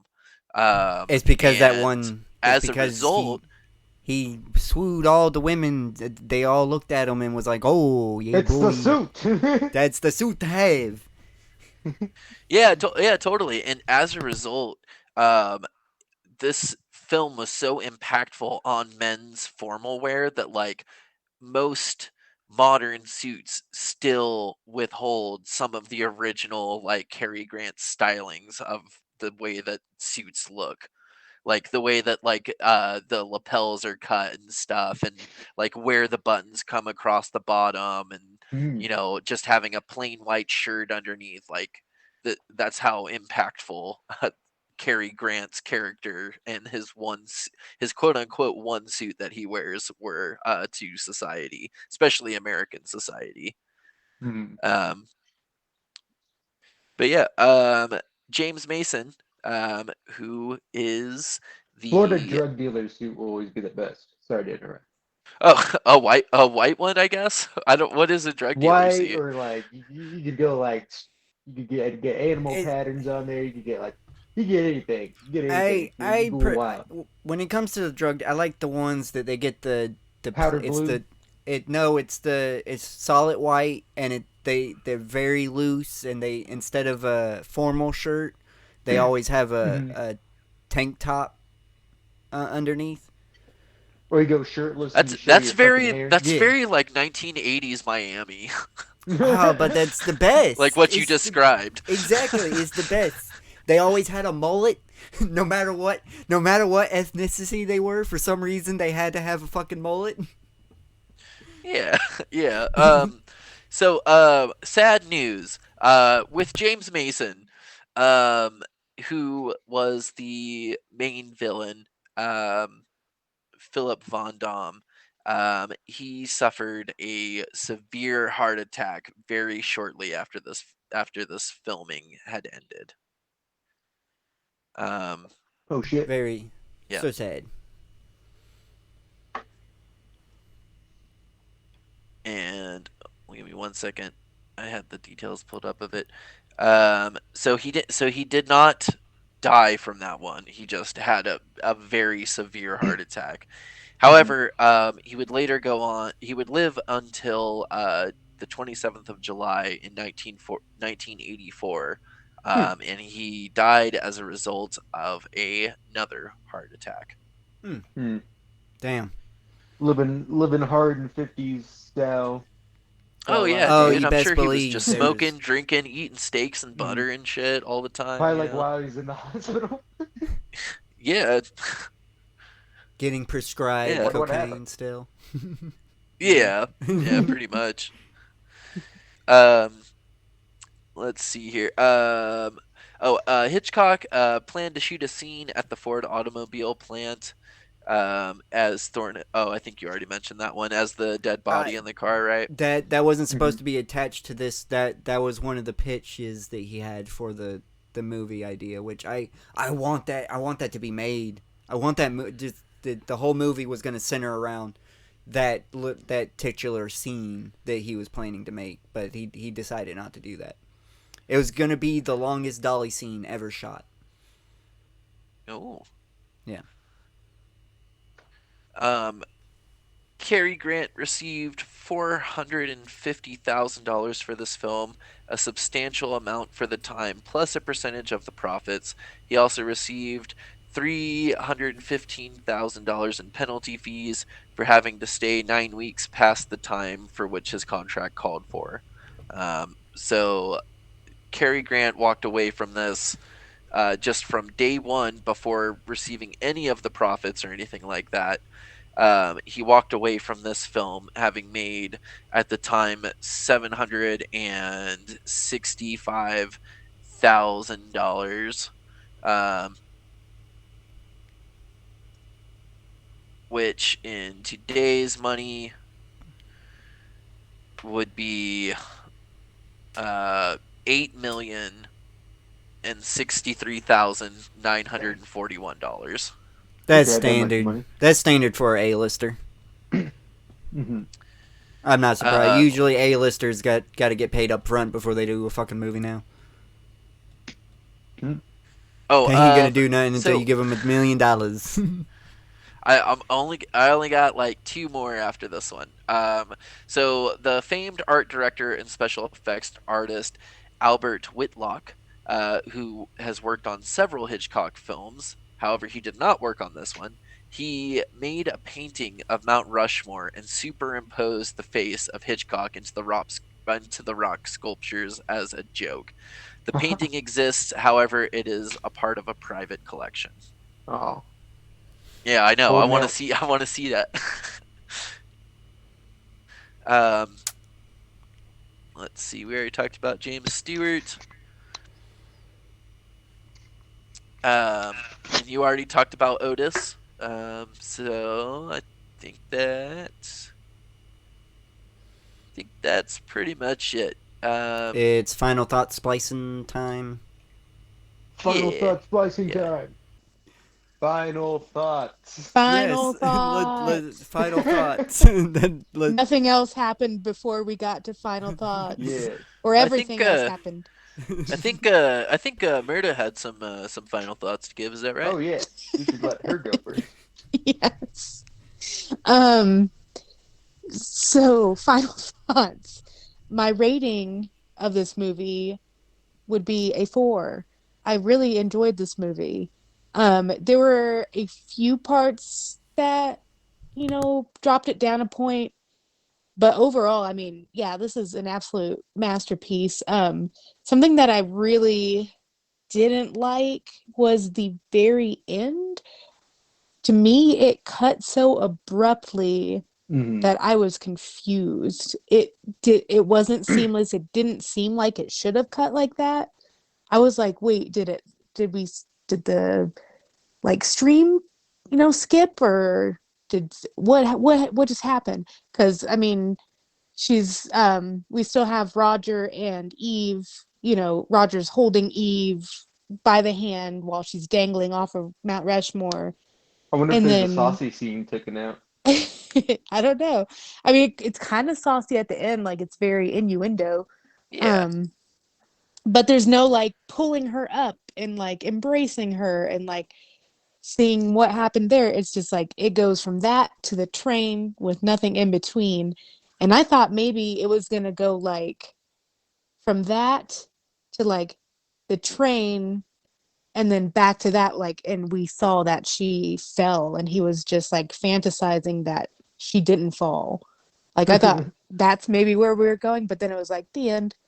And I was just like, wait, what? So that for me, the ending, not the premise of the ending, but just how the ending was executed didn't land as much as I wanted it to, because I really Yeah. enjoyed everything else preceding it. I thought it was really, really good and was engaged and enjoying it. And then the ending happened, that like final few, really that final like minute. And I was just like, what the fuck? Like, it didn't land for me, just that. I mean, the premise of the ending landed fine. I love the Mount Rushmore and all that. Um, but that's something that got me. Um, I wasn't really feeling like it was too long. I was engaged the whole time. I'm not there with Smokey. I see how you could be. I think maybe especially if you watched it multiple times. But I didn't know what was going to happen at any point. So this was all completely new to me. So I was engaged the whole time. I didn't get the thing where like sometimes in old movies I have a hard time following the dialogue because they're just talking too fast and in a like not monotone but uh, just a I don't know, like not inflecting in the right places. Like I didn't have any issues with the dialogue or how they were delivering lines. I followed it all. Um Never got bored. I What I liked a lot is all the very creative shots, all the colors. I feel like a lot of the time where we see a movie that's set in New York City, which not all of this movie is, but parts of it is, I feel like New York City backdrop is very gray and dark. And in this one, it's just very colorful. Like the colors are popping to the point where I didn't even know they were in New York City at first. Well, I thought I did know, and then they got to the cliff scene. And I was like, wait, are there cliffs like that there? But I've never been to the state, so I don't actually know. I'm not an expert, but the colors were popping. The scene, like the shots were beautiful. I think Starfish mentioned that overhead painted shot of the UN building. That was awesome. The plane, iconic. Um, Even though like, is that the smartest way to kill your who you're trying to kill? No, but it's awesome. I Yeah, mean, they it's could have pretty just, thematic. yeah, they could have had somebody hiding in the corn and just shot him, but that wouldn't have Yep. been as cool as a fucking biplane running him down in the middle of a cornfield. um, so It I still kind would of have been like, cooler with the cyclone. I don't know because I feel like it would have looked very fake. 1959 fucking I Hey, feel like it would have hey, CGI. looked hey, hey, The way that thing hey. fake. was blowing on It, it. I stand with it. They could have, it would have been dangerous, but they could have totally I mean, found a sure, I tornado would to Like like a film to real around. see. cyclone. They I totally could definitely have. like. I definitely like to see what that how that would have played out for sure. Um, but I feel like that could have just been like too ridiculous and like taken us out of it. But I don't know. Of course, I'd like to see it for sure. Um, I loved all the jokes in this movie. I got some like genuine laughs out of it. The delivery of the jokes. Um, I thought both our main characters were compelling. I did want more of the mom. I mentioned that. I wish she was the main character, or just at least in a few more scenes. Because I thought they were setting it up to where like she was gonna be his partner in crime for most of the movie. But then I guess I don't know how they would incorporate her, but I was sad to see her leave. Um, yeah, I mean, so many just classic, iconic Hitchcock moments in a movie that's not. I mean, it was definitely mainstream. Um, but yeah, four, four, and I'm. that's a very good rating. Yeah. Nobody better gaslight me and say that it's not. No, no, no. It's actually higher than mine. I'm gonna have to rebuttal because you called me out on your final thought. So I'm gonna go next. Mine is definitely a 3.5 out of 5. I just can't. That length is just, and my main reason why is Psycho came out the next year, The next and year, yeah. it's an hour. That is where I got the 46. It's an hour and 47 minutes, I believe. I also want to say I'm glad this movie was in color, by the way. And Psycho is just Mhm. so perfect to me. That is Hitchcock. To Hitchcock is my during this era. Hitchcock's the only director that I care about. In the 70s, that's when Stanley Kubrick came around. But yeah, fucking during this time period, Never seen it. all I cared about. You never seen Psycho? No, I never got around Oh, to it because like that's I watched so many like horror like shows that were like talk about horror movies, and they just always like played the bathroom scene over and over and over. So I just like we got never to like watched it.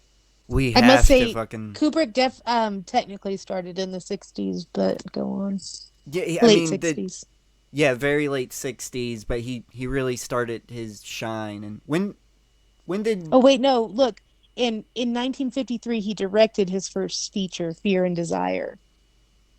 when did 2001: A Space Odyssey come out? 68. Okay, okay, yeah. So yeah, But he so was directing in the 50s. true. I just again in the 50s, I didn't care about Stanley. I started caring about Gotcha. Gotcha, him. gotcha. I But understand yeah, what you're I saying. love Doctor Strangelove. That's Doctor actually my Strangelove is favorite good Kubrick too. movie. That's 64. I'm, God damn it, I might be a lying bitch. I might have to It's lower good my to it's rating good to recognize. It's good to recognize because yourself. I have to take away that half a point. So many good movies came out after this one. Lying bitch. That length is just not for me. And if I want spy movies, I'm more of a James Bond. I know James Bond came after this, but I'm definitely, and I know James Bond was heavily influenced by. I looked it up. It is heavily influenced. I get that, but it just James Bond is just more. Get that? I know it's not my turn. I know it's your turn, but I liked this Cary Grant better than I liked James Bond. I just liked his humor, but I'm just not a James Bond person, I mean, admittedly. when So it comes to comedy, yeah, this is totally better than James Bond. I will admit that. But spy thriller, James Bond definitely got it yeah, beat. I got you. Yeah, I do love the jokes. That is one thing. There's not a single joke where I'm like, that's not funny. I'm pretty much chuckling throughout the whole thing. I don't think any of the acting is subpar. They all execute their roles very well. There again, there's just some running scenes. There's some dialogue heavy scenes that are just I see are very unnecessary. They could definitely shorten this up. Uh, it's just way too long. I have to take away 2 points. Yeah, I'm. It's not a 3.5. It's a 3. It's a 3 out of 5. So yeah, I guess I had to cue the lying bitch as well. Yeah, get it ready. Yeah. All right, who's Spooge, you want to go next? Yeah, sure. Uh, I give it a 3.5, which is high. We're all on the defense after I gave Rango a 4.5, which It's is high. very high. Yes. Don't want to get And my day is disappointed. and honestly, I was fine with the length. I could see how this could be. I could see where Smokey's coming from, but I wasn't affected by that. Though, Smokey, did you have you seen this before? 3 times. 3 times? Okay, Yeah, yeah, I've seen it then 3 times yeah, maybe before. I could see maybe like on my like a fourth watch, especially if it was like you know within like less than a couple years, then maybe I'd be seeing the length more. But no, first time I was gripped all the way through. I was on I was on the edge of my seat figuring out what was going on. So is it like maybe a slight nitpick I have? I kind of wish they kind of remained a little bit more vague, and I didn't really like how clean and also abrupt the ending was too. I wouldn't mind if it was a little bit more like open ended, you know, especially compared to what we got with that like really abrupt like they're good. Yeah. Yeah, I always wish that it just flashed oh, to the end. Hmm. Yeah. But but otherwise, yeah, I mean, I really enjoyed all the performances in this. Yeah, 3.5. There you go. Starfish, you there? Okay.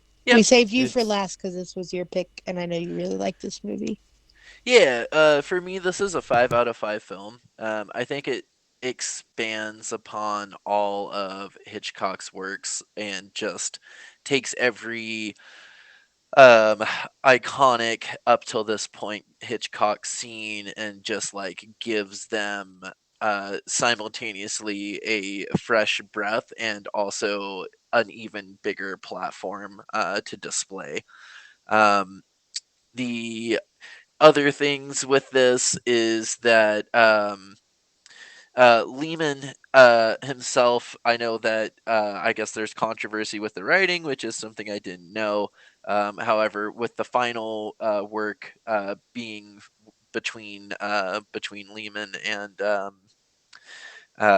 Hitchcock, working on it together. I'm assuming in some degree. However, Lehman has his intent while writing this, even if they bought a shell of a film from before, his intent was to quote create the Hitchcock movie to end all Hitchcock movies. Unfortunately, And Psycho came out the next year and just blew that quote out of the fucking okay, water. I'd like to finish my thought, and I think that he did do that with this. Um, I mean, yes, Psycho came out, and yes, Psycho is a absolutely brilliant film. Um, but we're not talking about Psycho right now. Talking about North by Northwest. Um, and yeah, I think it has great things. You mentioned the MacGuffin, which is great. I think that the story is very twisty and at times intentionally confusing. Um, I will say that like the ending, unless you have seen this before, is incredibly abrupt. It is like a period at the end of a sentence. Like it is, there is no comma or semicolon to lead you into the like a final, like a nice final scene. It's just, you know, oh, she's on the side of the cliff. Okay, now they're in a train car. You're done. So I do understand that as well. I think everyone has a problem with that. Um, but yeah, I think that you know all of the jokes for me are pretty great.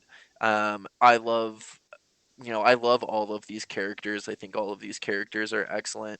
And we should also state too um, that Alfred Hitchcock absolutely loved Cary Grant. Um, and this was their fourth movie together. Um, and on top of that, this was kind of the last leg of both this segment in time is kind of the last leg of Hitchcock and Cary Grant's like huge gigantic performances. Hitchcock goes on to direct seven more films. Cary Grant would make six more films before retiring in 1967. And at the time, they all of these people were household names, widely considered to be the best of their craft. Um, but something that I will say for this film that I do not typically get from modern films is investment. I feel like from the start of this film, I have an investment. Um, Whereas with modern films, I tend to have like a lower initial investment, and they have to do something um, to like increase that investment. However, with the main character, being held at gunpoint right from the get go, um, it just it and you're not and as the viewer not really knowing anything that's going on and stuff, it makes you want to see more to see what's going to happen. And I think that's one of the reasons why Hitchcock is such a brilliant director. But yeah, yep, for me, solid 5 out of 5 here. All right, so I think we done did it. I think this is the part where I go. No, is this the part? Is the outro? Is it outro time? Is everybody comfortable with doing the outro right now? Yeah, let's do the outro. Yeah, All right. If you've been listening this long, thank you so much. Please leave a like, comment what you think about North by Northwest in the comment section below, and share the video around. It surely helps the channel out. Subscribe to the channel if you haven't already. We're almost to the triple digits. We're back up to 91. So, hey, just 9 more and we get to triple digits. Come on, guys. Come on. And if you want to, turn on that notification bell. And does anybody got to sign off? I whoa. Oh, it. 。 . 。 . 。 . 。 . 。 . 。 . 。 . 。 . 。 . 。 . 。 . 。 . 。 . 。 . 。 . 。 . 。 . 。 。 。 . 。 。 . 。 。 . 。 。 。 。 。 . 。 . 。 . 。 . 。 . Oh, it. Say again. What happened? You I don't get know. Your audio went you, real wild with it. you Just say What it again. disappeared. happened? I don't know. You disappeared. Oh, to me it sounded normal. I was just talking, but my eyes are allergic to questions. Nice.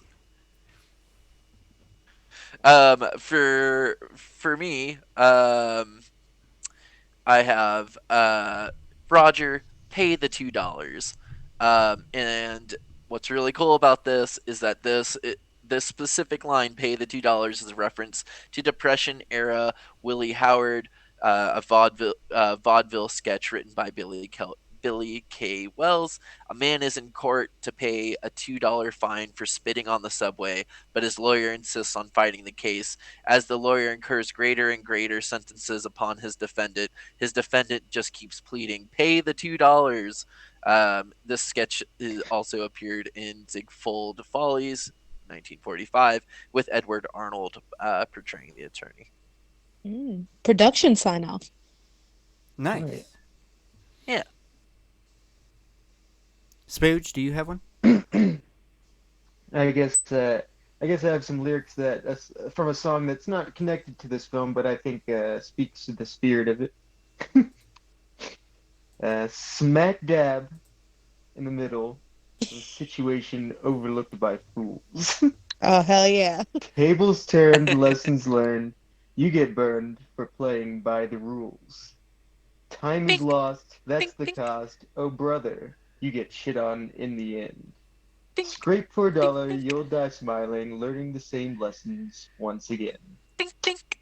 The going gets tough from the get-go. Go, man, go. Oh, brother, not another motherfucker gonna go now.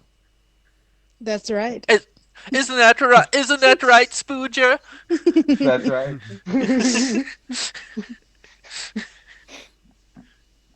And Nice. I got a question to pose for everybody. Do you know how much shit would go to shit if you left the shit inside the shit?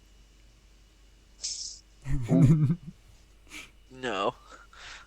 I feel like that could be a part of that song. Yeah, yeah, it definitely could. This will be a bye-bye, folks. Bye-bye. Goodbye. See you next time. Subscribe.